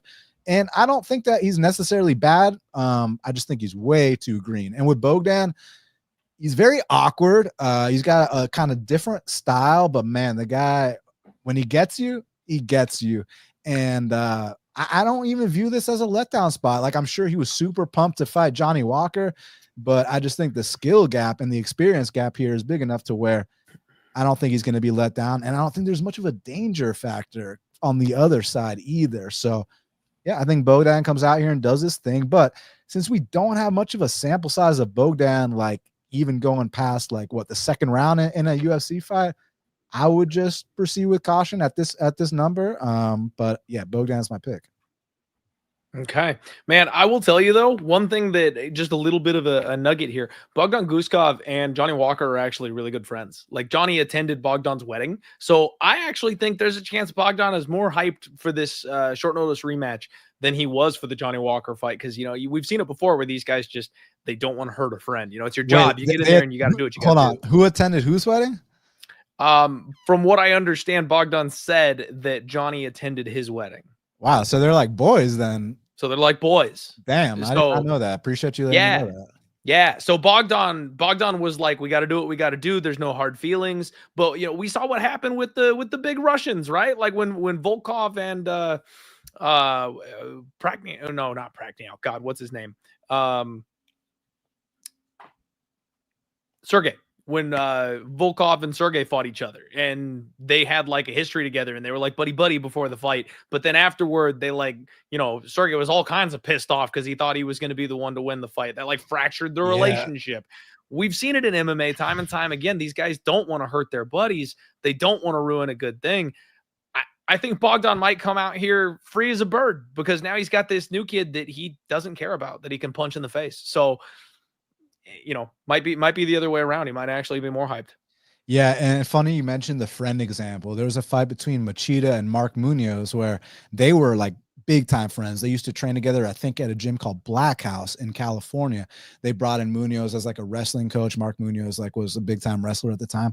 And so they get into a fight in a main event, Lyoto and Munoz, and Lyoto actually knocks him out with a head kick, and he purposely does not follow up. Like, as soon as he drops him, he goes to check on him. So that was like a really classy thing. But then you've seen other examples, like you mentioned, with Pavlovich and Volkov, where yeah, they seem like such good friends. And Volkov, you know, Volkov's a really sarcastic, funny guy, talking about how Pavlovich used to fuck me up in the gym, but then it came time to the fight and he picks him apart for 3 straight rounds. and then Clint, I know we're gonna get to this later, but like then when there's fights with a lot of heat on them, sometimes they don't, you know, the guys don't want to lose to the other guy so bad. You look at Rampage versus Rashad. I was just going to say that one. Rampage Rashad is the example. Rampage versus Rashad, the best buildup you've ever seen, and the fight sucks. Makhachev and Cape. These guys are literally fighting outside the octagon as much as they can. And then when it comes time to fight in the octagon, they stare at each other and then they hug after the fight. But then there's other examples, like Duplessis versus Adesanya, where they had an all-time buildup and the fight absolutely delivered. So, yeah, we'll see. Okay. Yeah, it's going to be interesting, man. And shout out Meatball in the chat. That's the one, you know, the Roush Manfio and Nathan Schulte in the PFL. That hurt my feelings because I like both guys, you know. But me too. But frankly, man, I got to tell you, like, for me, I'm not blaming the fighters. I'm blaming the organization. Like, if someone tells me I got to fight you this weekend, I'm going to be like, I'll jab him. I'm not. I'll get my paycheck. I'll jab Dan in the face for a couple minutes, but like I'm not. I'll look for a double. You know, if you tap me out, great. Like we're done. You know, I'm not trying to hurt my guy. That's not how that works. So like you can't blame the fighter. The organization should not be pushing that situation. You know, it causes tension. It causes problems. And unless you're, you know, guys like John Jones and Rashad, where like you know you get the rival situation out of it, like you just, I don't know, it's not worth it. Most fighters that are actually good boys aren't going to put themselves through that. And we shouldn't try to force them to. We shouldn't blame them for the organizations. All right, man. Next up, we are looking at Kevin Holland and Reinier de Ridder. Man. So this is a tough fight for me because Holland is a guy who I've always said plays with his food too much. Like he's got phenomenal skills. He's a company man. He's on record saying that he wants to go out there and get paid. So he's all about like having a good time and going out there and showing out and getting a 50K bonus, all that kind of stuff. So that's great for him. And he's going to get paid handsomely. He'll be the new Cowboy Cerrone of the UFC, but it's hard to bet on him because you never know what version of him you're getting. He's going, 2 wins, 2 losses, 1 win, 1 loss. And you can see him just pack it up in some of these fights too, because he got his paycheck and he knows he's getting out of there. He just fought, Dan, October 5th. He fought Roman Dolidze, and that fight ended with a rib injury. My man, you're a grappler. You know what it's like when your ribs get hurt. Like for anybody who doesn't have like an athletic background or has never had a rib injury or anything like that, they're a bitch. They take forever to heal. It's a pain tolerance thing. Your breathing hurts. Breathing hurts. You can deal with it. You're okay, but every single thing you do sucks until it heals. There's no chance he's healthy coming into this fight. There is no chance that rib is ready to go. And the worst thing yet, Dan, he's fighting up at 185. This guy's a 170-pound fighter. Now, I know he moonlights at 185 to keep the action going, and he'll beat some guys. He's incredibly fast at 185. His striking is awesome at 185 because he's so quick and his hands are so precise. But he gets mauled by these grapplers at 185. He's already got bad takedown defense. He's a slick jiu-jitsu player, don't get me wrong, but he's got terrible takedown defense, and at 185, he just doesn't have the physicality to be able to hold up against these guys if they want to wrestle. Reinier didn't look great in his UFC debut. He's older. He's 34 years old. He's already had a lifelong combat. A full life of combat competing at the highest level. So you can tell there's some wear and tear on the body. He's a bit awkward looking, but he's a big guy at 185 pounds. Everyone was all up on, is he going to make the weight, right? Because like coming from one championship and stuff like that, he was fighting up at 205. Everyone thought he was going to struggle getting back down to 185. Man, I know Gerald Meerschaert has a history of dragging people deep into their fights and then tapping them once they slow down and gas out. This guy looked exhausted in the first. You talk about gas tank issues. He looked like he was wiped with Gerald Meerschaert in the first round. And Gerald was coming forward and putting hands on this man early. I know Gerald is very well-rounded, but he's a grappler. He's a jiu-jitsu guy. He's not the best boxer you've ever seen. And Reinier was taking some shots, and it was not pretty. He was looking for judo tosses and ran into the stone hips of Gerald Meerschaert and ended up falling to his own back instead. There's just like, the whole thing was gross. Eventually, he was big enough. Gerald is old enough. He was able to overcome everything, and he got the late finish. They both laid on the ground and just kind of like patted each other while they were trying to catch their, like they were both in cardiac arrest, man. It was a tough look at the end of that fight to be hyped on Reinier de Ridder after that whole situation. Again, nothing but respect for Gerald Meerschaert, so it's a good win for your UFC debut. But I was looking forward to fading this guy. Problem is the UFC gave him 185 Kevin Holland instead of somebody else who I could get excited about fading him with. This is one of the few pick'em fights on the card, man. Kevin Holland looks like he's the slight underdog at plus 100. You're getting, minus 118, minus 120 on Reinier de Ridder in this spot. And I think I've got to pick Reinier. I've got to go with the UFC storyline of saying the UFC wants Reinier to get a win. The UFC wants this guy to come over and make a splash. They just bought him from one championship. Let's get him a couple of. But frankly, man, I can't get pissed off Kevin Holland out of my head. Coming off of a rib injury finish loss, if he comes out and actually takes this fight serious and throws hands from the opening bell, he's going to knock this dude out. He's going to put him away. So this is violence bet season for me, man. If Reinier comes out and hits a takedown, I don't think Kevin Holland's ever getting up again. So I think both these guys can finish finish early. When Reinier hits the takedown. Okay, fair enough. When. So I think it's Reinier from a side perspective, but I see the threat of Kevin Holland's hands. I think it's a violence bet. I like under. This whole pissed off Kevin Holland thing, fuck. I mean, I don't buy it, but I hope it's true. I'd love an emotional Kevin Holland there, because then this fight's going to be even easier. Listen, I'm on a fade Kevin Holland world tour ever since the Wonder Boy fight. I've literally bet against Kevin Holland every single fight since Wonder Boy, minus the Chiesa fight. You know, I didn't have much faith in Chiesa, but everybody else, yes. Pons, that didn't go my way. MVP went my way. Della Maddalena went my way. Mikhail Oleksiejczuk, he dropped Kevin, but then he got armbar. Didn't tap. They stopped the fight. It was what it was. And then the next fight against Roman Dolidze, more easy money. And like all of these are underdogs. So like, yeah, I'm 3-2 fading him, but I'm up like what, 4 units or something like that. So I'm going right back to the well. About a week or two ago, I bet and tipped my Reinier de Ridder play plus 126. He did something I love against Gerald Meerschaert. Firstly, this is not the thing I'm referencing to that I love, but, you know, he dropped Gerald Meerschaert at the end of the first round. Second round didn't really go his way. Third round taps out the guy with the most submissions in UFC middleweight history. More submissions than Anderson, more submissions than Damian Maia, and you tap him out in your debut, and I get why you gassed out badly. That was your first time dropping to 85 and how long? And his only losses are at heavyweight against a stud who was undefeated at the time. So I think he's going to be drastically bigger than Kevin Holland. But here's the thing I was mentioning. What did I like about the Meerschaert fight that I'd like him to do here? Can you take a guess? The judo throw? No, fuck the judo throw. I'd prefer single and double legs. But absolutely, what he did was he attempted 13 takedowns.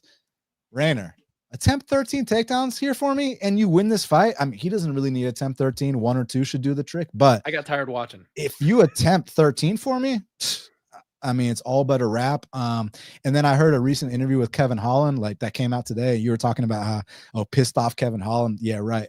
Kevin Holland was like, you know, my coaches, they know the game plan. They know what I should do, but it's just a matter of if I want to listen to them or not. Like, he's still saying shit like that. So yep. I think the Cowboy Cerrone comparisons are fair in the sense that, yes, this guy is anyone, anytime, any place. And yes, he's well-rounded. He can finish a fight anywhere, on the feet, on the mat, etc.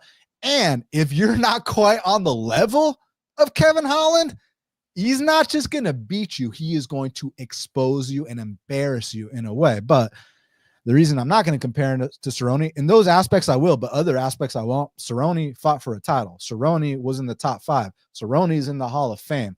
Cerrone's got all kinds of records. So yeah, I think Kevin's got a little catching up to do. But I mean, this is not something recent, man. Like, you remember the Darren Stewart fight at 85 when I laid like big chalk on Kevin Holland straight, and in round 3 I was like the mom from Home Alone. I was like, come on, you know what I mean? Like, bro, you couldn't get up against a Brit.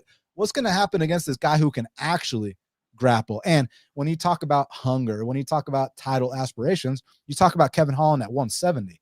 Like I said, I don't think he's been the same since that Wonder Boy fight. And they gave me plus 126 on Reinier. I'm continuing the fade Kevin Holland World Tour. Take this man down and you win the fight. I think it's a situation where it could literally be one takedown and the fight is over shortly after. Now, if Reinier wants to stand and bang with Kevin Holland, then I deserve to lose this bet and he deserves to get knocked out. If he can win a stand and bang fest, oh my God, that'd be great. But that's not how I'm capping this. I'm capping this in relentless takedown attempts. Take this man down, submit him. I mean, Kevin Holland has had multiple fights where he hasn't even answered the bell between rounds, but he broke his hand against Wonder Boy, so we give him a pass. Dude, GSP tore his groin against Thiago Alves in the 3rd round at UFC 100, and he tells Greg Jackson in the corner, he's like, hey, man, I tore my groin. Guess what Greg Jackson tells him? Hit him with it, right? Whereas when Holland faces some kind of adversity, let me get my 100K, my 200K, whatever the case may be, and let's move on. Let's take another short notice fight in a couple months. So I don't think Holland's serious. I think if Holland can hurt you and get you out of there, cool. But when the going gets tough, when he's got to deal with someone with a relentless takedown attack, I don't think it's going to go his way. So yeah, 2 units, Reinier de Ridder plus 126. Let's get it. Holland is serious about getting paid. That's the one thing he takes seriously. And that, he seems like a cool guy. I like the guy, but you know, we separate all that. Absolutely. I'm right there with you. I think it's a Reinier de Ridder situation. I think the UFC knows exactly what they're doing. They're giving him the exact right guy. There's nobody else at 185 pounds that you want more than Kevin Holland to spotlight a fight. He'll talk. He'll run this thing up in the lead up to the fight. He's going to all his fights are exciting, so all his fights are exciting. And then he's going to go out there and get taken down. And as soon as it's clear that he's going to lose the fight, he's going to do whatever he can to not take too much damage. Because like you said, he'll take another opportunity in another 4 months. And that's what he does. They'll just put him on the cycle. I think Reiner's going to take him down. And I also think Reiner's going to tap him out. So I'm with you. It's Reiner de Ritter season. I like the under. I might play both because there, if Kevin Holland pulls the upset, it's not going to be by decision. So I feel like I can cash the under and the Reiner. And then if Kevin Holland wins, I can cash the under, and that acts like a hedge on the Reiner play. I might end up playing both sides of that one, man. Hey, how many viewers we got right now? We're sitting at about 590 at the moment. Wow. Hey, all 590 of you. Thank you all so much. Big love. Feeling good. Especially because we're on a Tuesday. We get more viewers on a Monday because everybody knows we're going to be around on a Monday. We're messing with the algorithm, switching up the days here on a Tuesday. So we're catching them off guard here a little bit. Hey, but almost 600 of y'all. That's incredible. Thank you. Absolutely. Thank you guys for being here. Next up, we've got Benny Dariush taking on Renato Moicano. And I got to tell you guys, no disrespect. When it comes to Renato Moicano fights, I am so glad I'm not with Homa Fight anymore. They're his boy. He does the podcast with Maddie, and you know what I mean? Like, he is the main star of Home of Fight and Home of Bets. And God, I've always got something to say about Renato Moicano fights. So I'm like trashing the guy who's in the inner circle for the company that sponsored my show. It is freeing to talk about a Renato Moicano fight when I'm not under that banner anymore. I'll tell you. Oh man. So Benny Dariush, he's really just a big question mark for me here, Dan. He's in CDF territory for me. He's 35 years old, and he's been through the meat grinder. He's fought the who's who of this weight class. He's been a contender forever. And every time he gets this close to being in title consideration, that's when he gets caught. That's when he falls apart. Back in 2017, Edson Barboza KOs him. He's supposed to get an easy win over short notice Alexander Hernandez. That night, Benny made me believe that Alexander Hernandez could be a contender because he got flatlined in the first round. Boy, that never panned out. But it sure sent Benny spiraling back down the ladder. He works his way back up. He puts on another incredible run. And now it's like, last shot, Benny. Like, you're getting to that age. You're not going to get another chance. He finally gets in the contender circle. Charlie O and Arman Tsarukyan take him out back old Yeller style. Like, he does not got it at that level at this point. The durability seems like it's fading him a little bit. These guys are too fast. They hit too hard. He's an incredible wrestler. He's very well-rounded. He is violent. Like, Benny is underrated violent, man. I'll never forget the Drakkar Klose fight, where it looked like he was just completely out of gas. Both guys were tired. He had worn his legs out with the body triangle, and then he just deads the guy in the second round. Like, Benny's got some firepower in those hands. And what kicks. I'm starting to see. And kicks. Yes, and kicks. But it seems to me like he's kind of getting to that age, right? Some of these guys are getting on new diet programs. Some of these guys are getting hooked up with new doctors.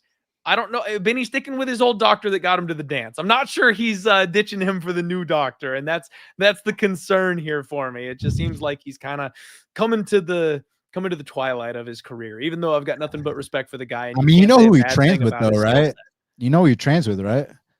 Master Rafael Cordero. You know who Master Rafael Cordero brought up back in the day, right? Shogun and Vanderlei Silva. So I would not put it past him to be getting new recovery techniques and new vitamins and supplements and some what's it called, that ultra red violet therapy. What was it called? The TRT? No, not testosterone TRT. replacement. That kind of like that red light, kind of like not a sauna, but they go into this like kind of this like red light therapy. Is that what it's called? Yeah, red light therapy. I think that's what it's called. Yeah. Sorry, I ruined my. I'm not a board certified chiropractor. It's called. Keep going. Yeah, man, it's totally possible. And frankly, okay, real quick sidebar. I'm afraid of the old guys, Dan. Like, I think the last couple of years we've seen like a substitution of some of these older fighters that they're starting to phase out, right? Some of these young guys are getting up there and catching up and getting in there. They just let go of my poor girl, Holly Holm. Holly, I'll miss you. I love you forever. You always got me, baby. But but I think that some of these older guys are getting updated on some of the newer things that are available to them. And we might see a couple guys kind of stretch that clock a little bit. We might see a couple of these older guys hang around a little bit longer than we're expecting them to because of what's going on with the whole USADA situation, you know, with the whole in-house drug testing with the UFC. So I'm a little cautious to just, you know, write guys off at a certain age anymore because I think those times are changing just a little bit. Now, that brings me to this fight because Renato is not some young prospect. This guy's 35 years old. He's the same age as Benny. This is a trending situation where you've got Benny kind of nosediving, but he's been fighting the top end fighters of this weight class forever. And you've got Renato and he's on the rise, and it's because of his mouth. He's getting on the mic. He's cutting promos. Like, he's doing everything right. And he's winning. And he's winning at the right time, but he's not fighting the same level of fighters that Benny has been fighting. Don't get it twisted. And now what he did against Jailton Turner, phenomenal. That was incredible. I still think Jailton fucked that up. Like, Jailton was going for the walk-off KO. He thought he had him, thought he sparked him, walked away. He didn't have Mark Smith as his ref that night, right? Like, if he had followed up on that, I think he wins that fight by finish. If you just jump on the guy you've got hurt, it's over. But he didn't. So Renato came back and got him out of there. You've got Benoit Saint-Denis. That fight, I never could have guessed was going to go the way that it did, Dan. I've got to give nothing but props for Moicano. You cannot question the heart of this man, but he was fading badly. I honestly believe, I'll take this one to my grave.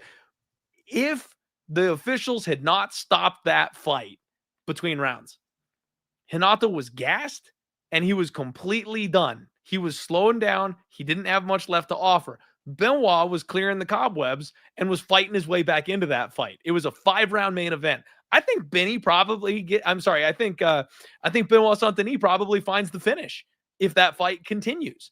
I think Benny would have got him later on because we know he does not quit.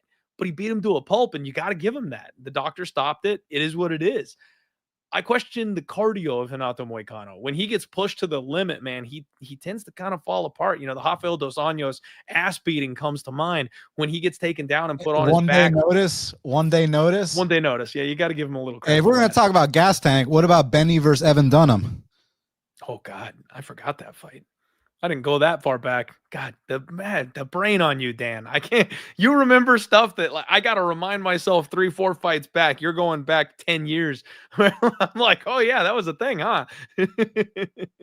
Oh my Lord. Well, yeah. So again, I've got nothing bad to say about Renato Moicano. And again, his best attribute is his heart, man. Like, that guy just refuses to quit in there. He refuses to die in there. There's a million times where he's hurt and he's tired and he just keeps coming forward. You can't stop him that way.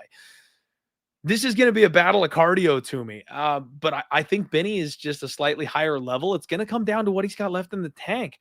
I've already said that let me get this on here real quick for you, Dan. For those of you who didn't watch my hot takes episode for 2025, the hot take for this one is the UFC is giving the guy who is marketable a good name and a good step up at the right time. I'm picking Renato Moicano to find a way to win this fight because I think Benny might be twilighting a little bit, whereas Renato is still streaking. But they're putting Renato Moicano through the meat grinder. He's still got that shoulder that's fucked up that he's not taking time off for surgery to repair and fix. He's not going to be 100%. They're going to book Renato Moicano versus Paddy Pimblett for the next fight. And then Paddy's going to jump the line. That's how he gets his title shot. That's why I sprinkled on him to be champion at the end of the year. I'll hedge the fuck out of that bet, Dan. But I think that's what the UFC is trying to set up. Perfect world scenario. You've got Moicano winning this fight, calling out Paddy Pimblett. Big headliner. Paddy gets the win, and then Paddy gets a title shot off of that. That's the plan. So I'm picking Renato Moicano to win this fight, Dan. Ground and pound. We'll say Renato by ground and pound. But frankly, I respect Benny way too much to lay this kind of a price tag against him. This is dog or pass if I've ever seen it. And frankly, I almost feel like I have to. Like, it's one of those ones where I feel like I almost have to put my money on Benny, even though I don't really want to, just because of the levels difference as far as the competition for these two guys. I need to hear what you've got to say, man. What's going on this one? I mean, I love Benny as a fighter. He's one of my all-time favorite fighters. Nasty body kicks, big hands, insane jiu-jitsu, that scrambling ability he showed against Gamrot, against Carlos Diego more than once. Yeah, Benny's the man. My criticism for Benny is not actually about his fighting or anything like that. It's about he's too nice of a guy. If you talk about, like, people try to act like he got screwed by the UFC for not getting a title shot, that's Benny's fault. This guy had a 5-fight win streak. Every time he goes on the mic, it's all like, you know, I'm not going to say what he says, but it's all nice guy stuff. Then loses to Hernandez and Barboza, Dunham fight, whatever. Then he goes on an 8-fight win streak after that, Clint. 8-fight win streak, right? So let's backtrack a little bit. Let's go to where he was on 6 wins in that win streak. You get on the mic, nothing. 7-fight win streak. You get on the mic, nothing. 8-fight win streak. Hey, here's your time, kid. Go heel for 1 fight, Benny, and you get your title shot. Nothing. And then it's like, all right, well, here's Charles. Since you're gonna be silent, well, you're gonna have to put up a 9-fight win streak to get your title shot. Gets knocked out in the first round. Takes a full year off, which I love. Comes back, and that knockout against Arman Tsarukyan, that follow-up, man, I got nightmares about that follow-up. And now he's never going to get a title shot ever again because he just would not open his mouth one time. Like, go heel once. Just not even go heel. Ask for a title shot. Like, that was the last thing he'd ask for. And then I heard an interview with him recently talking about how it's been his dream to always fight for the belt. That really, like, broke my heart because it's like, bro, that was really the case.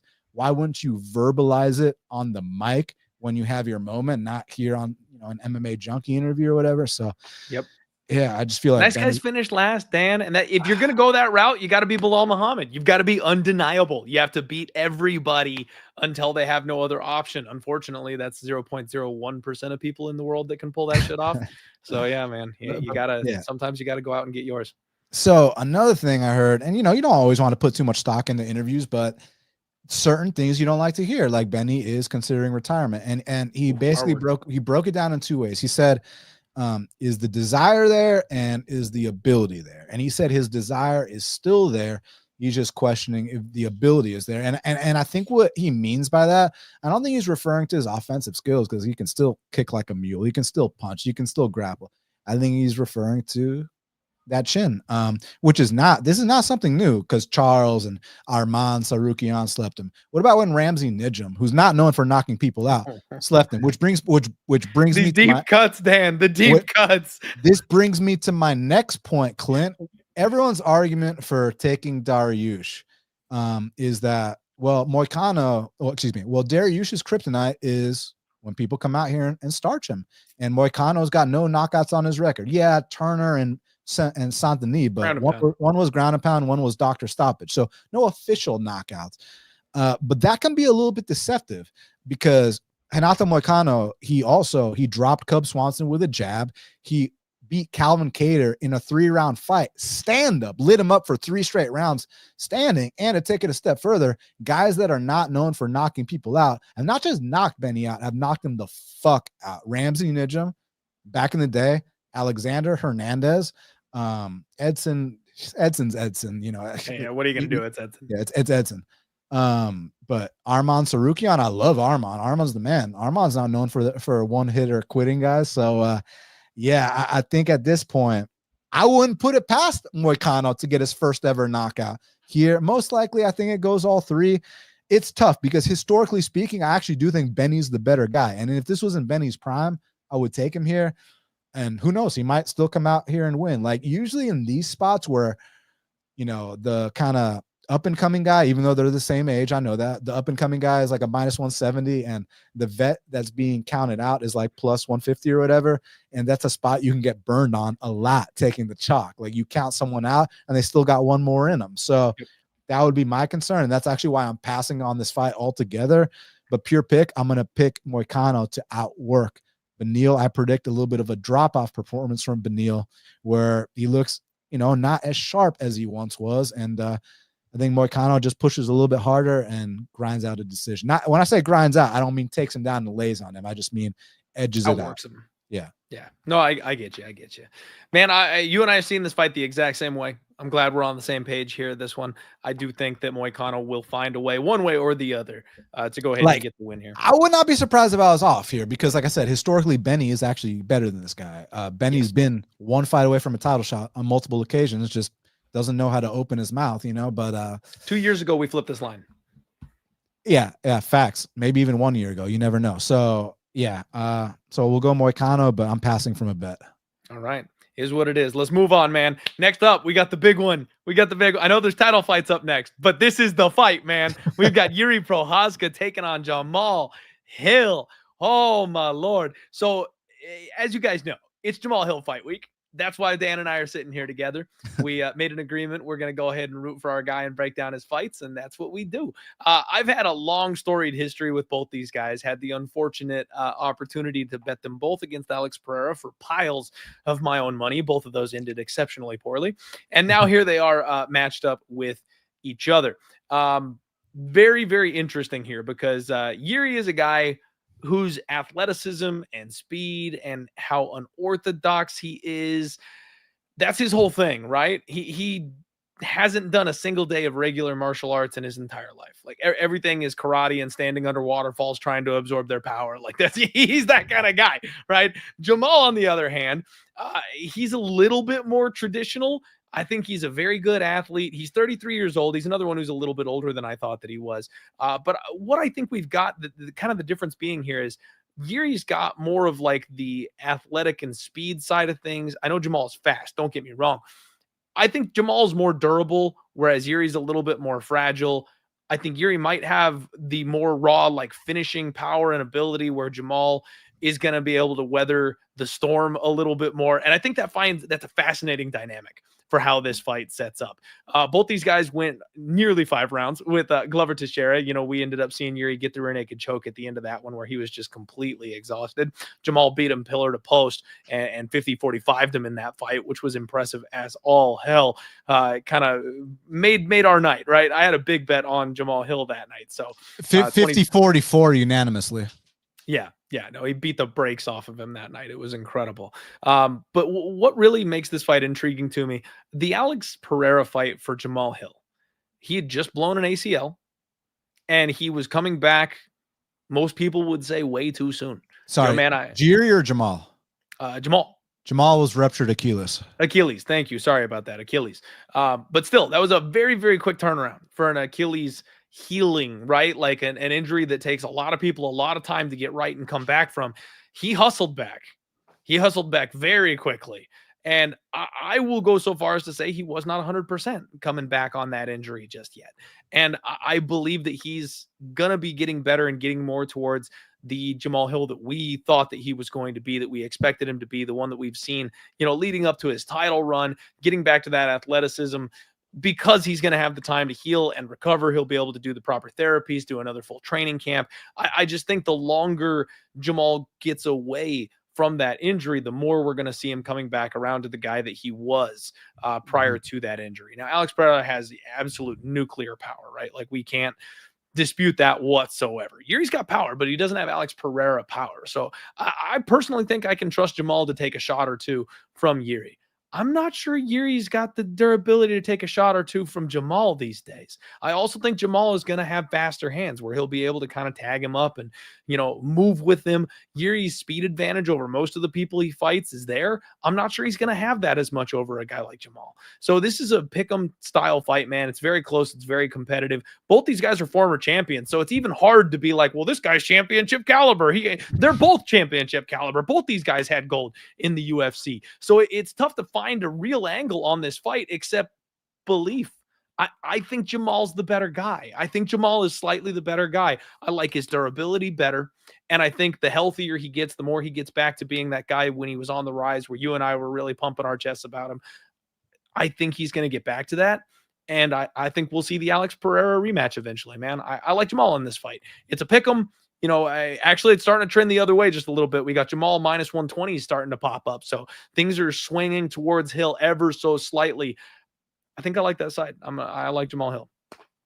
Yeah, this is an incredible fight. Two former champions, two of the most dangerous guys in the light heavyweight division, two of the best guys in the light heavyweight division. And when both made their debuts, they instantly stood out, with Jiří. Such an unorthodox style, he's one of one. You're not going to find another Jiří.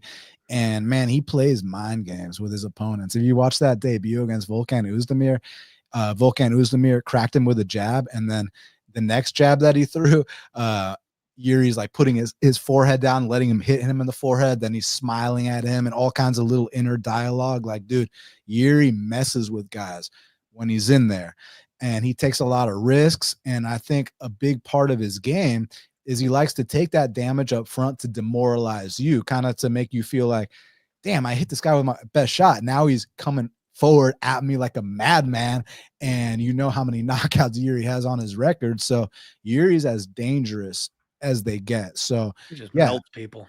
Yeah, he really does. And he does it like once he gets you hurt and he starts, he starts getting his flow going and he starts mixing in those combinations. They're very unorthodox, like that spinning back elbow against Dominic Reyes and the other knockouts he's had along the way, the Rakic fight when his leg got busted and he just showed the real heart of a true champion, a warrior, a samurai. So yeah, I mean, Jiří has obviously got my ultimate respect. And one thing that was kind of interesting for me was the drastic difference between the first Jiří and Alex fight and the second Jiří and Alex fight. I felt like the first time I walked away thinking it was like a 50-50 fight with an early stoppage. And then the second time they ran it, it was like a performance of the year by Poatan. So it was like a night and day difference, the two fights. But Jiří's always stood out, not just for his insane power, but just the unorthodox style, the mental games he plays in there. And I think he is a legit top 5 guy / former champion. So all respect to Jiří. With Hill, he's also stood out to me since day one. With Jiří was the unorthodox, just so different. But what stands out with Hill is the output. I've never seen a light heavyweight with this kind of work rate. And from that debut against Darko Stosic, when he put up 100 significant strikes in 3 rounds, and he got back up from every single takedown, that get-up game was like a 205 Jose Aldo. I was like, oh shit, like this is someone to look out for. And then he kind of starched everybody else that he fought early. The Paul Craig fight was what it was. Shout out Jamahal not tapping there, but either way, I think that was an important lesson for him because what's a common theme with Jamahal? Sometimes, Jamal's a very passionate guy. So when he gets a little excited, that's kind of the 2 times he's lost. But that being said, man, that Glover fight, when you just compare Jiří's Glover fight to Jamal's Glover fight, Jiří and Glover was like the fight of the year. That's one of the best fights I've ever seen. And when you look at the numbers, it was head to head. I think Jiří landed 120 significant strikes. Glover landed 110. Glover, if he would have survived, he would have won the decision. But man, Jiří showed incredible championship adjustments, and not only to win the fight, but to submit Glover Teixeira. That was crazy. Hey, you submitted that guy? Like, goddamn, like stud. So that was like a fight of the year. But the difference between that and Jamal's performance against Glover was that was a performance of the year. I mentioned how Jiří and Glover were kind of pretty even on significant strikes, right? Where 120 to 111, whereas Jamahal and Glover was 232 to 75, and 232 is the most significant strikes ever landed in a light heavyweight fight, let alone a title fight. That's a division that John Jones has ruled for over 10 years. So yeah, man, I was very, very impressed. Again, back to the ruptured Achilles. You hope he makes a full recovery because not a lot of people don't often come back from that injury the same, right? So if he can kind of tap into his former self, then I think he's got a great matchup here. Now, obviously, either guy could get slept because both these guys are that dangerous, and there's no debating. Like, if either guy gets knocked out, are any of y'all going to be surprised? I'm not going to be surprised, but if I think that one guy can outclass the other guy, I think it'd be Hill outclassing Jiří. And I know the fans might think certain things about Hill. Oh, he tweeted this, tweeted that. To me, when I break down fights, I don't look at what someone said on Twitter or, this or that. The only things I look at is how they match up and the odds. And from my perspective, if I was the odds maker, I'd be charging you chalk on both sides. So a week or two ago, when I had that plus 100 on Hill, which I was actually eyeing plus 120, I missed that, unfortunately. I jumped in on the plus 100. Now he's minus 120, minus 125. So, and Nick Kalikas, shout out, good friend of mine, good friend of the community, one of the best. He lines Hill minus 150. I personally just thought that maybe a pick 'em, you know, like I said, chalk on both sides. I'm charging you minus 115 each. So plus 100, I was down. So I took him for 2 units. You know who won't charge you minus 115 on both sides, Dan? Bet Openly won't charge you minus 115 on both sides. Hey, if you missed the boat and you don't want to lay minus 120, you can get minus 112 right now on Bet Openly. Plus 112 matching on the Jiří side of things. Sorry, I had to get a little promo in there. Oh, dude, I'm right there with you. I do think Jamahal should be favored. I think the line is trending that way. The market is kind of speaking right now. He is moving towards being a slight favorite, and I love your assessment. I completely agree with you as far as both these guys can win via knockout. Who can win over 15 minutes over the course of 15 minutes by being the better fighter? And I think that's Jamahal. I'm with you there. So I probably will be joining you with a very small shot on Jamahal. No, Ethan, I will not be putting another 10K on Jamahal. That was the worst night of my life. I was hanging out at DraftKings Sportsbook, had a bunch of people around, had the camera on. I was, had a full chest saying that Jamahal was going to be taking out Alex Pereira, and then him getting slept, especially the way he did with the, the controversial stoppage, the weird situation with the setup. Like, it just sucked to lose money that way. Like, you know what I mean? Like, maybe he gets slept anyway. Like, I'm saying that's totally on the table, obviously, but it sucked to lose it that way.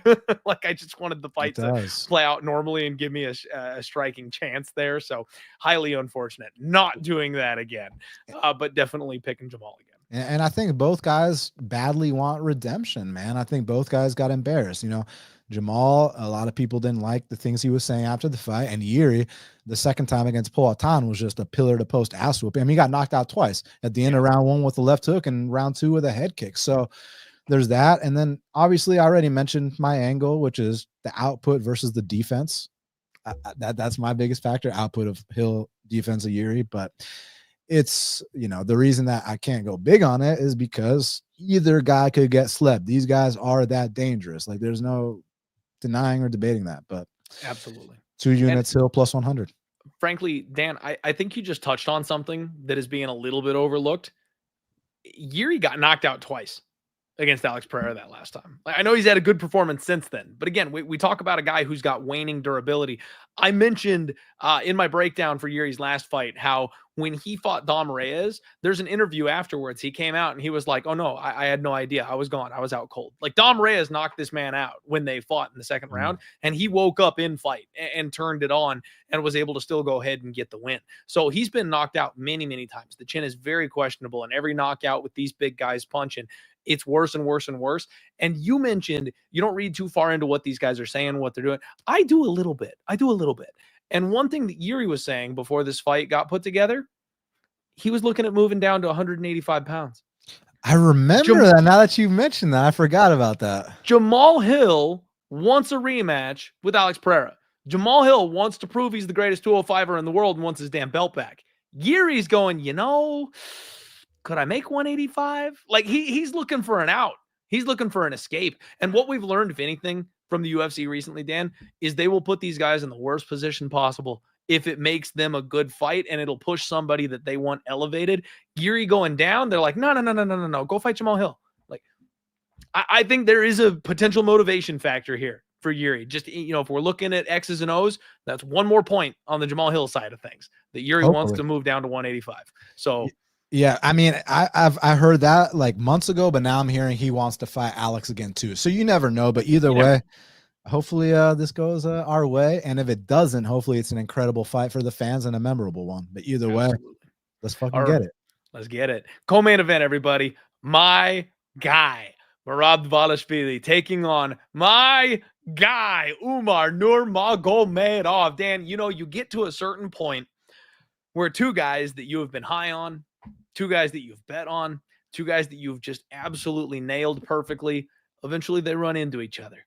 That's this fight for me. I've been on this podcast telling you guys for the last 3-4 years about Merab.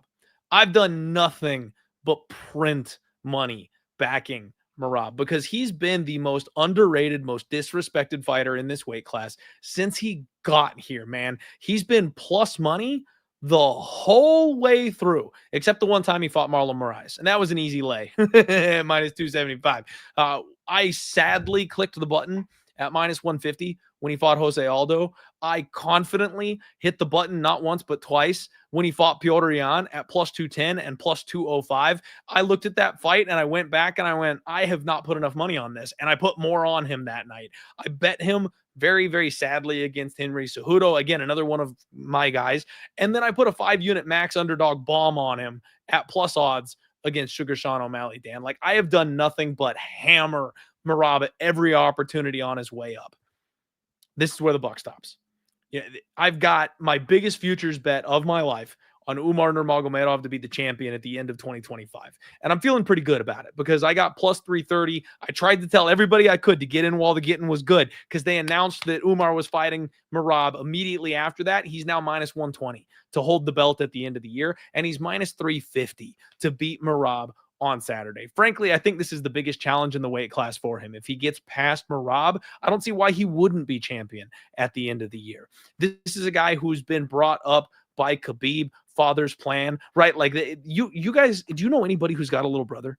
Like, if you've got like 2-3 siblings and then you've got the youngest brother, that little fucker's the twisted little shithead out of all of them, right? Like, you've got the smallest guy who's been beaten up by everybody their whole life. They're tougher than all of them. They're smarter than all of them. They've got a bigger mouth than all of them. That's freaking Umar. He's been the runt of the Dagestani litter. This kid is an absolute monster. And I tried to warn everybody, Dan, because what we see with betting is a situation where the bookies every once in a while they'll just dangle a little something out there for you that looks too good to be true. None of y'all have believed in Merab. Now, a lot of you guys here listening to my podcast have made money on Merab because I've convinced you that he was the side all these years and we've gotten used to putting our money on him, right? But the mass general public, they write him off every time. They bet Petr Yan. They bet Sean. Like, they bet Aldo. These guys have all been fading Merab. And now, when the unproven Umar gets to the table and they see this number, they're going to go, oh, plus 250 Merab? Oh, count me in. Sign me up. Give me Merab. Boys, it's too late. You should have been betting Merab for the last 2-3 years when the getting was good. There's never been a more disrespectful situation when it comes to UFC champions as what's happened to Merab and Aljo. Right? Like, they propped Aljo up, and then as soon as they had a chance, they bullied him into taking the worst fight possible, turned him around too quick, got his ass knocked out, stripped his belt, and sent him to a different weight class. Wouldn't even give him a rematch. Is Sean O'Malley truly the worst possible matchup? Because it's funny how Merab had zero issues taking him down, and Aljo couldn't take him down once. So is that really true?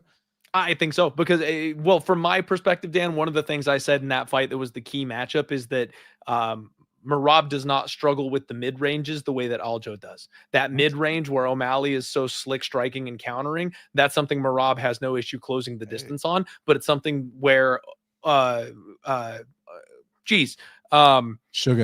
sorry, I'm mixing my names up. Aljo has struggled with that range his entire career.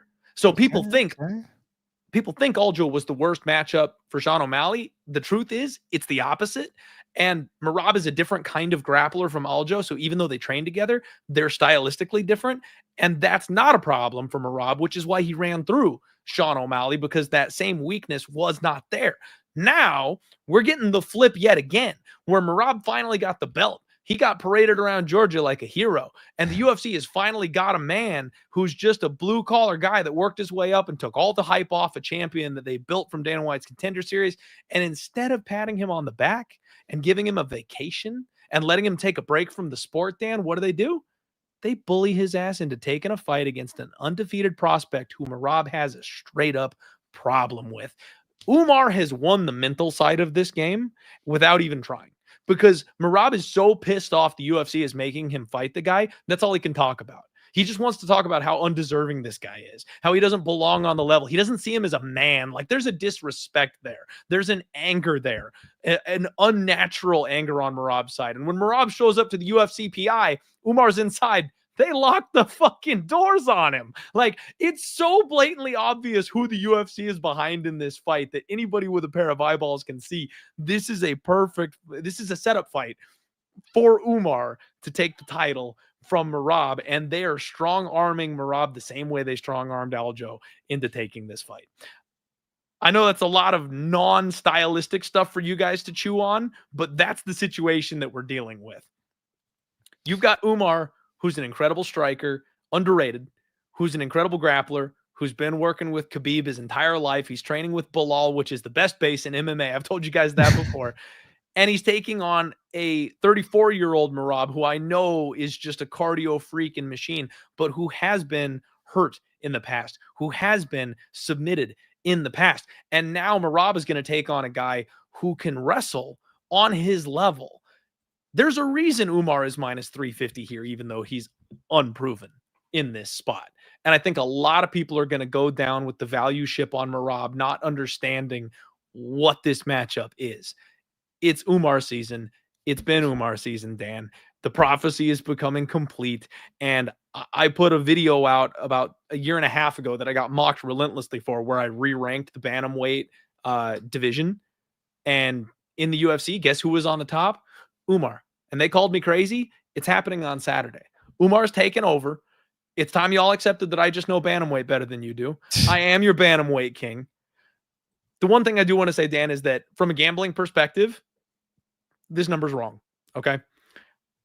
I am saying that Umar is going to win this fight. I think stylistically he has advantages almost everywhere. But Merab at plus money, generally speaking, is an instant click. It always has been. It's been that way for his entire run in the UFC for me. This is just the worst case scenario matchup. This is the guy designed to beat him.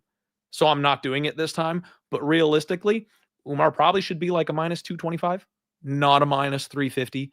So I will admit that the line is wide. However, I will be square and I will just pick the winner. Umar's winning gold on Saturday. It's finally here.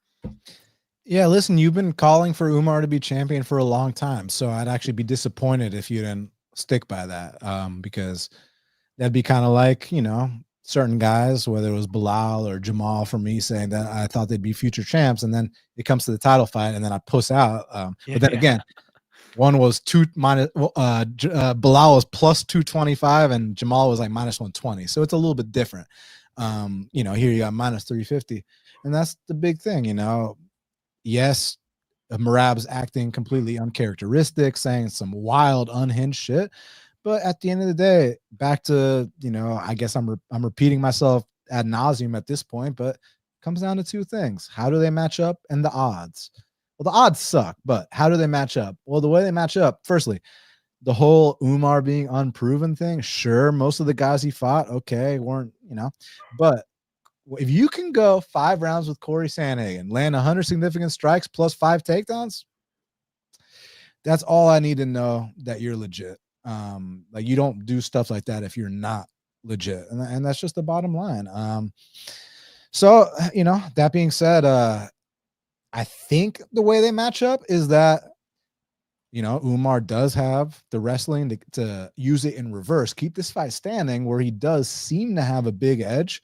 You know, like you said, the first round of the Cejudo fight, Cejudo badly rocked Merab. The first round of the Marlon Moraes fight, badly rocked Merab.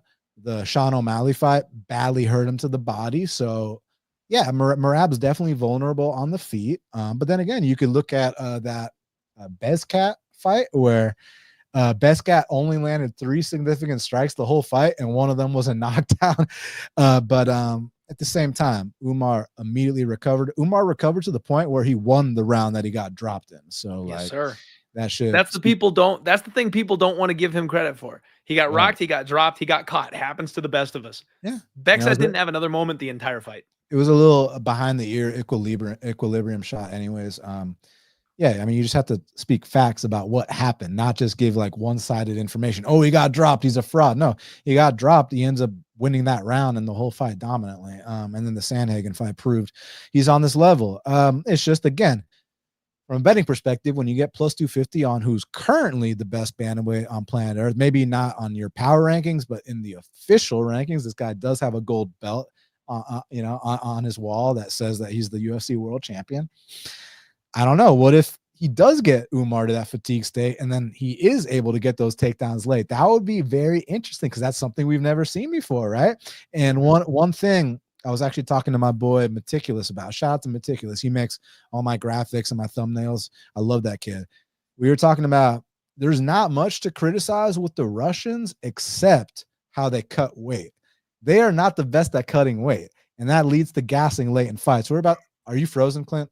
No, I'm good. Okay. You weren't moving for a sec. We'll talk about Islam here in a little bit. But Islam Makhachev, that is. But yeah, I'm gonna go Umar, man. I do think that, wrestle in reverse, keep the standing. You got the better striking, but I'm not interested at -350. I can understand why someone would want to take the dog shot on the champ at a number like this, who's consistently made former champions look mortal as hell. Like, I get it, but yeah, I'm gonna sit this one out. Enjoy as a fan. Pure pick, Umar. Okay. I'm glad you're picking with me at the very least. The price is a little bit gross. You got to get chalked up here.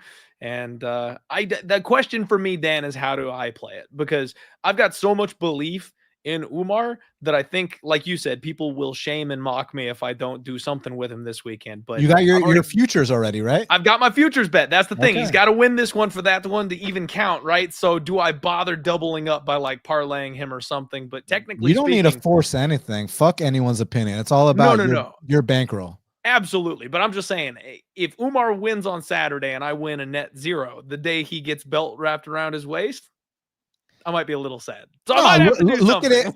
Look at it like one of those baseball contracts, like $90 million deferred. Yeah, you don't get it up front, but down the line you will collect. So exactly. view it like that. Just depends on how long I want to wait. So we'll see, you guys. Right now I have no I know this guy. The degenerate's coming out again. Hey, I told you. You're the level-headed one here. I'm the degen. That's what we do. All right, guys. We got over 700 live viewers on the pod, and it's time for the main event of UFC 311. We just talked about that. What? I'm so amped up on this fight. I didn't even get the tile set up. All right, we got Islam Makhachev, and he is defending against Arman Tsarukyan. It is a rematch of epic proportions from Arman's first fight in the UFC, Dan. This fight, oh baby, this one's been coming a long ways away. Arman Tsarukyan, frankly, at the end of that first fight, I didn't know how to score it. Like, I know he slowed down, I know he got a little tired, but like the amount of scrambling, the wrestling, the transitions, I was like, I don't want to be a judge tonight. It was that kind of a fight for me that I was just like, get me out of here. This is not the kind of fight that I know how to make a decision on. And Arman's done nothing but win since that, except for the one little blip on his record against Mateusz Gamrot. Now, Mateusz Gamrot is known for arguably won. That was exactly what I was getting to. You look at MMA decisions, and it's like a 70-30 split where everybody really scored it for Arman Tsarukyan. I scored it for Arman Tsarukyan, but again, it was another scramble fest wrestling match, and that's not necessarily my wheelhouse. So the judges said that Gamrot won that night. I think the majority of us disagreed, but it didn't matter at the end of the day. Another thing, quickly on that topic, the odds. Wasn't Arman like -350, -400? He was a huge favorite that right night. Now, let's say he was +300 there like he is now. That would have been a great bet, win or lose. So just saying, absolutely. Odds matter. Odds matter. They absolutely do. But the two TKOs back-to-back of Joaquim Silva and Beneil Dariush, and then the decision win, the impressive split decision win over Charles Oliveira, where he narrowly escaped getting his head popped off in one of those chokes by pulling his shorts off. That was how dangerous that submission was, is he had to pull his shorts off to get out of that choke. He survived it. He did what he had to do. He got the dub. And now Arman is undeniable, man. We're running this one back. Islam 26-1. He is 33 years old. And he worries me just a little bit that he's going Khabib style here.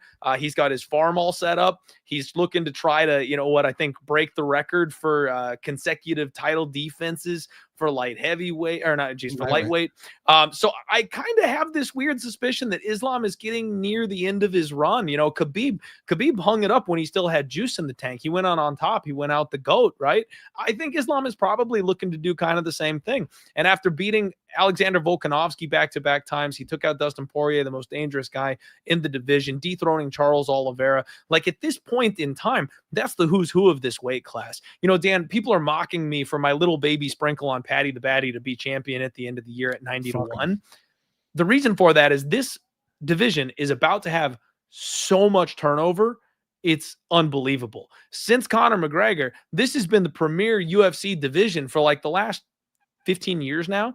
The amount of talent we've had at 155 has been incredible. We've been spoiled at this weight class. There are so many fighters in the top 10 that are one fight away from calling it quits. Dustin Poirier, Justin Gaethje. You've got, you know, the dude that keeps on calling Conor McGregor's name. Wait, real quick. I forgot to bring this up earlier. I'm so sorry to cut you off. I know I keep doing that, so I apologize to the fans as well. But earlier you were talking about Moicano possibly getting a title shot, or not a title shot, fighting Paddy. Yep. Not a counter, but my only thing about that is Paddy recently tweeted, "See you at the top." I wonder who he was calling out when he said that. I think he was calling out Ilya. No, he was calling out Michael Chandler, because that's Michael Chandler's quote. See you at the top. Right. That is Michael Chandler's call. Yeah. Okay. So what I think, Paddy's going to get that Chandler fight. Well, but frankly, I think there's three options. It's either Moicano, because there's some history there. It's Chandler, because they need to do something with him, or it's Hooker. Now, I know Hooker's in talks to have a fight with somebody else as well, but those are the available names, and those are the short roads, right? So that's where it all kind of comes from. Yeah. But again, you look at the lightweight division. Charles Oliveira, he is no spring chicken. He's already been the champion and dropped the belt in this weight class. He's not going to be around forever. I think he's still got some gas in the tank, but it's coming. Justin Gaethje, he's already talked about being close to hanging it up. Dustin Poirier fully admitted to having one fight left. He's going to retire. Max Holloway, I know he's younger, and I know he's traditionally a 145er, so we don't really know where he fits into this picture, but he's ranked number 5 right now in the world. Dan Hooker, he's been through the meat grinder and back, and he went through the meat grinder a second time. He's going to try to get his way to a title shot, but his body's kind of falling apart. Again, I don't think he's going to be around forever. Michael Chandler, he's ancient at this point. Yes, he's the shortest version of Bane you've ever seen in your life. He's got every steroid in the book flowing through his veins, but he eventually is going to be done here because he's getting to that age. Mateos Gamrot, we just talked about him. The UFC don't want him anywhere near a title. Beneil Dariush, he's about to hang it up. Renato Moicano, he's 35 years old. I mean, like, literally 8 of the top 10 guys in this division, guys, are getting out of here. The lightweight division is about to turn over. How long is Islam hanging around, and how many of these young bucks is he going to defend his title against before he dips out, or before he tries to go for champ status and moves up a weight class? Like, there's so many ways that Islam is not at 155 anymore in the very near future. That worries me. I know right now he's the best. I know right now he's the best guy in this weight class. But anytime fighters start thinking about, well, you know, maybe I'm going to dip out, that is a reason for me to look the other way. Now, similarly to some of these other fights on this card, especially the way the first fight went with Arman Tsarukyan coming in on 3 weeks' notice. Now he's got a full camp. He's in the best shape of his life. He's full of confidence. He's got championship caliber on his record now. Guys that he beat on his way to this title fight. It's kind of dog or pass for me, man. Minus 400 on Islam Makhachev, plus 300-ish, which gross margins, by the way. Arman Tsarukyan as a dog in a very live fight that I think is going to be very back and forth and competitive. I like the over, and for me, it would be dog or pass. I will be looking for the spread, like we talked about on DraftKings, where if you can get like a plus 5.5 at near even money on Arman, he'll win a round. He'll win a round or two. It's going to happen. I could see this fight going all 25 minutes, Dan, and I think it could be very competitive. So your pick is Islam, but if you're going to pass from a bet, despite maybe the over or under, is that what you said? Over is most likely what I'd bet. I want to see what they come out with for the total numbers. I would expect it's probably a 4.5, but if the number's playable, I would like an over in this fight. I'm going to say it's Islam, but I think it's like Islam 3-2. So I don't like the money line. I don't like the minus 400. Yes, father's plan. Like, you probably parlay up all the Dagestanis and they probably win on this card, but the numbers are gross. And I think the fight will play out much more close than the number suggests. So spread maybe on Arman. I could see him finagling a close split decision, maybe. So yeah, dog or pass from a betting perspective for me. Got you. So yeah, the first time they fought was incredible. Arman taking that fight on short notice, making his UFC debut in a co-main event in Russia. against Islam Makhachev. Wild. I mean, and then they had an incredible fight. It was a fight of the night, and literally everyone was clamoring to see this rematch. And since they fought, Arman's gone 9-1, Islam's gone 9-0, and now they rematch for the undisputed lightweight championship of the world, which is, you know, the lightweight divisions, that and light heavyweight have always been the premier divisions in the UFC, you know. And like you were talking about with Islam, he's currently tied with the great BJ Penn, with Frankie Edgar, with Benson Henderson. I think Khabib had 3 title defenses as well. Did he? I know he beat Poirier and Gaethje. Was there another title defense there? I can't think off the top of my head right now, but either way, Khabib either had 2 or 3. But the bottom line is 3 is the most anyone's ever had. Now, Frankie had 2 official title defenses and then the draw against Gray Maynard. So that's considered a title retention.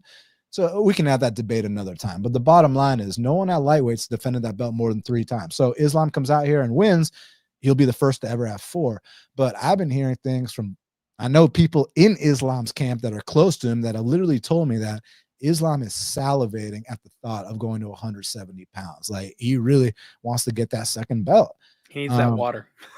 Yeah, and he wants to fucking hydrate too. Like, dude, those weight cuts are, y'all got to pull up that picture of Tagir, bro. Oh my God. So the UFC posted a picture saying, oh, the whole crew is here, and it's got Tagir, Islam, Khabib, Umar, everyone. But you got to look at what Tagir looks like. It's like, damn. But anyways, I think that Islam does need to move up to 170 pounds. Don't get me wrong. He still can, he's the fucking champ. He can do whatever he wants. But I really feel like in 2 of his last 3 fights, he started to look human to me, which he is a human. So like, what's the big deal? Well, the big deal is that yeah, there it is. Look at this is you can't see where I'm pointing. Bottom left right sitting there. Down. Yeah, that's Tagir.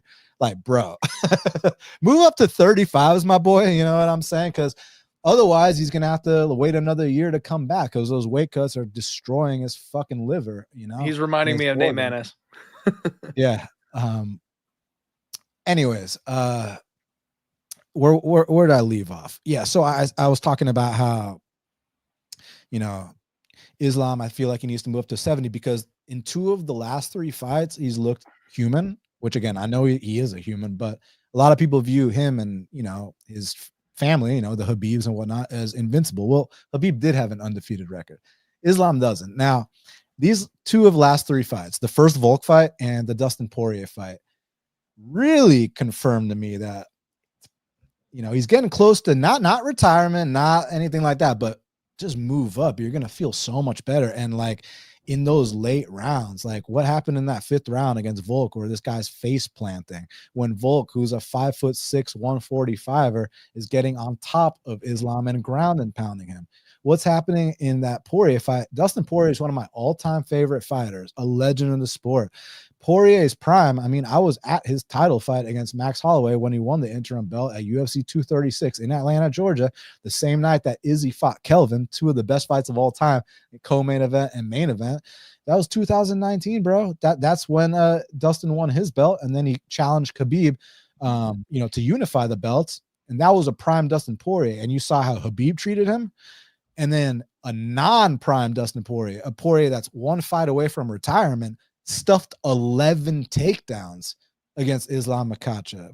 Volk stuffed 5 takedowns against Islam Makhachev the first time. Now, the second time, credit to Islam, his stand-up's gotten so much better. I know Volk took it on a week short notice, but still, the setup to that head kick was absolutely beautiful. And one thing I really want to give Islam credit for, because obviously with both these guys, they came into the UFC as unbelievable grapplers.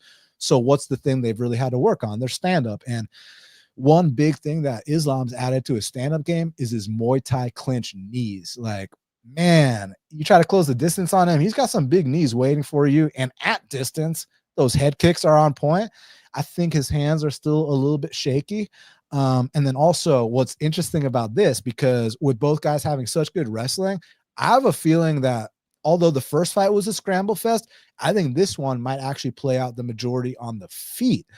And from there, it's interesting because I actually think both guys are a little chinny. You know, Islam got knocked out by Adriano Martins, got face planted by Volk in that 5th round. Has been wobbled some other times. And then Arman got wobbled badly by Joaquin Silva, who, by the way, Joaquin Silva might not be a top 15 guy, but Joaquin Silva can crack. Ask Jared Gordon about that. And Arman's actually been knocked out in the past, pre-UFC, and I think Matt Frevola might have even wobbled him. So both guys are a little bit chinny, so it's actually going to get interesting if they get into some stand-up exchanges. And again, I don't know if chinny is the right word because I don't want to disrespect either guy, but with the amount of weight that Islam cuts, less water in your brain, it's going to be harder to take those shots. That's why he's looked a little bit susceptible in 2 of his last 3 fights. And then Arman, same thing. So I think on the feet it's going to be interesting. But honestly, man, the way the first fight played out was super competitive. I didn't come out thinking one guy was minus 400. And since that point, they've evolved so much to championship caliber fighters where I think the wrestling, there could be some interesting scrambles, but I think they can neutralize each other with the grappling. And then it comes down to a stand-up fight.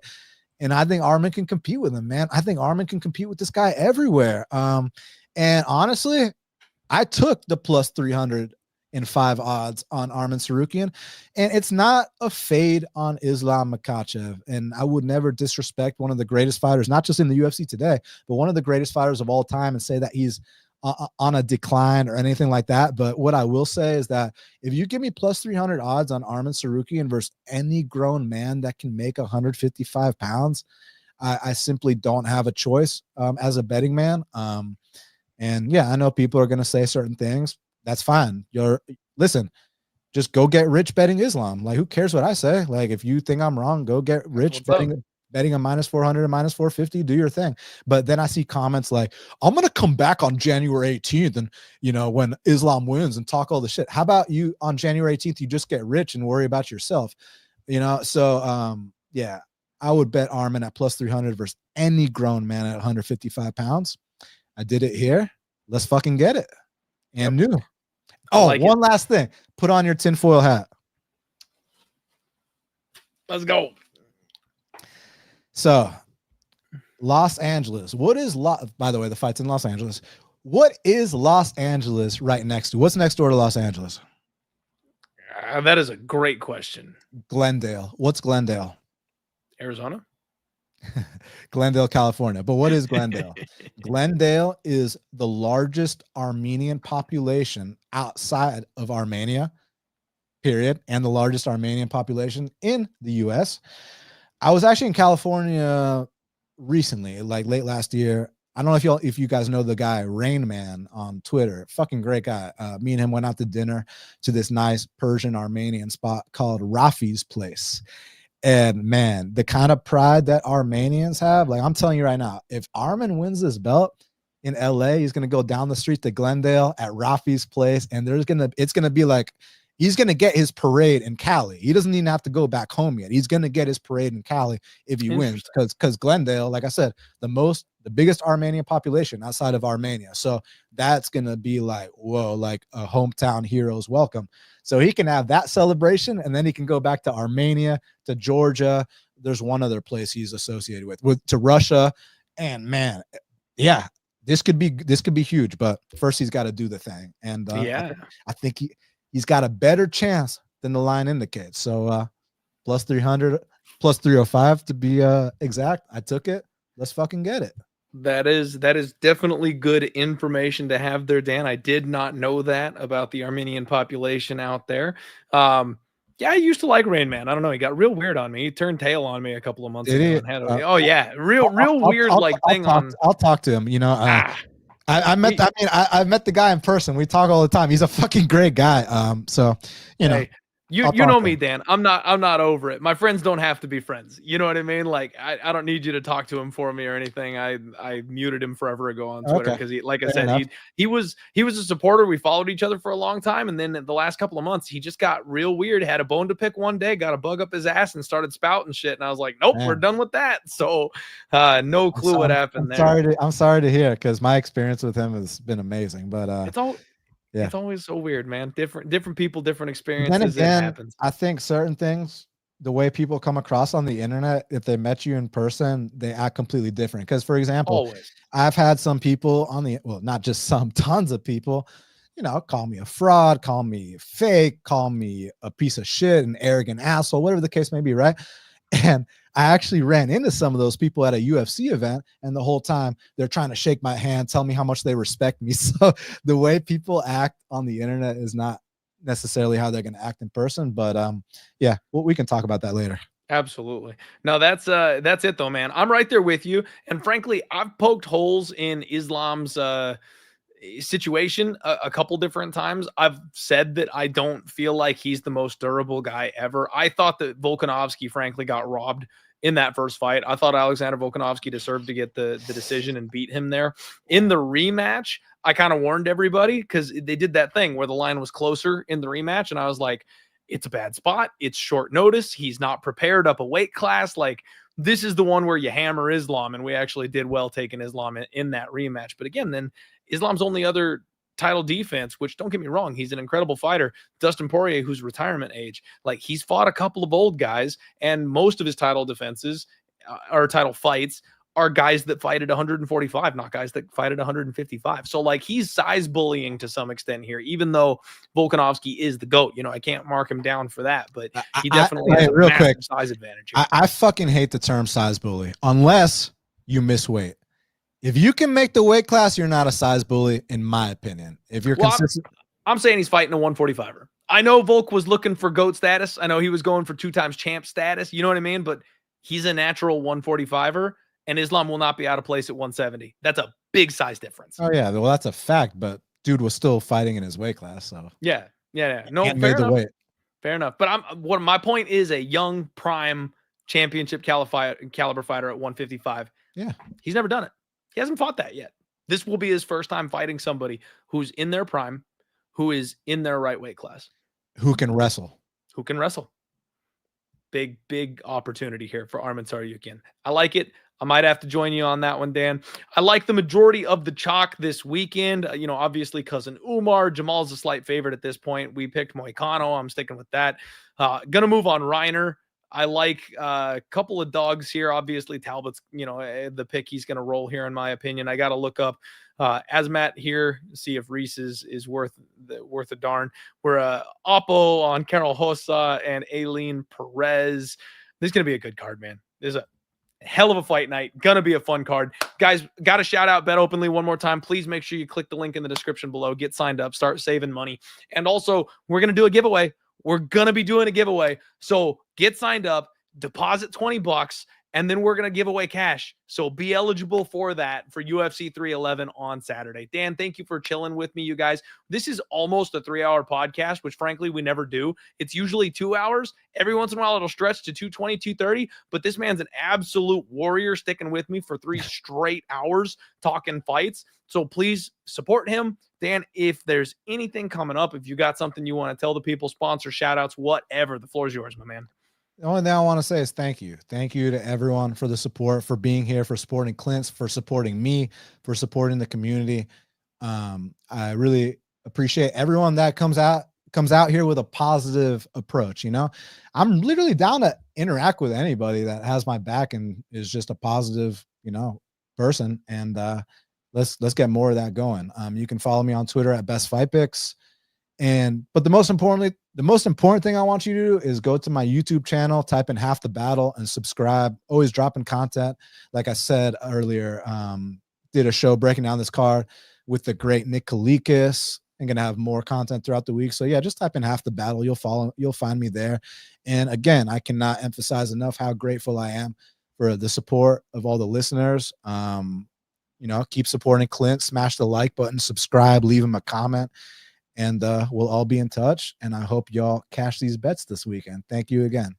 My man, we're going to have a hell of a weekend this weekend, you guys. And also, hey, we're rebuilding. Real quick, I owe Dixon Cider something. Shout out Roger Whittaker. This story is a long time ago when Robert Whittaker was on Tough Smashes, right? And he fought Brad Scott, or as we like to say in Brazil, Clint Brad Scotch. My dad was at the gym and they were showing that fight on the TV. This was like, what, 10, 15 years ago? And he calls me. He's like, have you ever seen this kid, Roger Whittaker, before? He was talking about Robert Whittaker. So ever since then, yeah, I've paid attention, and Roger Whittaker went on to become a middleweight champion. So shout out to my dad for the eye for talent, and shout out Dixon Cider for bringing up that great memory. And shout out Clint for having me, and the fans. You're the best. That's hilarious. Good stuff. Hey, I can't think of a better note to leave on you for you guys than that. Hey, we are rebuilding the Die Hard Army here on my podcast, though, you guys. So if you're not, please get subscribed here on the YouTube channel. And if you're new on your Twitch, I just made the Twitch account today. Get subscribed over there too if you want to. Thank you guys again. We will be back for the Total Takedown on Thursday, the Undefeated post-weigh-in show on Friday, and it's pay-per-view fight week, baby. That means we got the Sharp Action Report coming to you with my guy Andrew from Superbook Sports on Friday as well. Stay locked in, you guys. Much love. Let's keep it rolling. We got our first win of the year. We need another one. We're going to get on a heater here to start the year. Love you guys. Smash the like on your way out. Let's roll.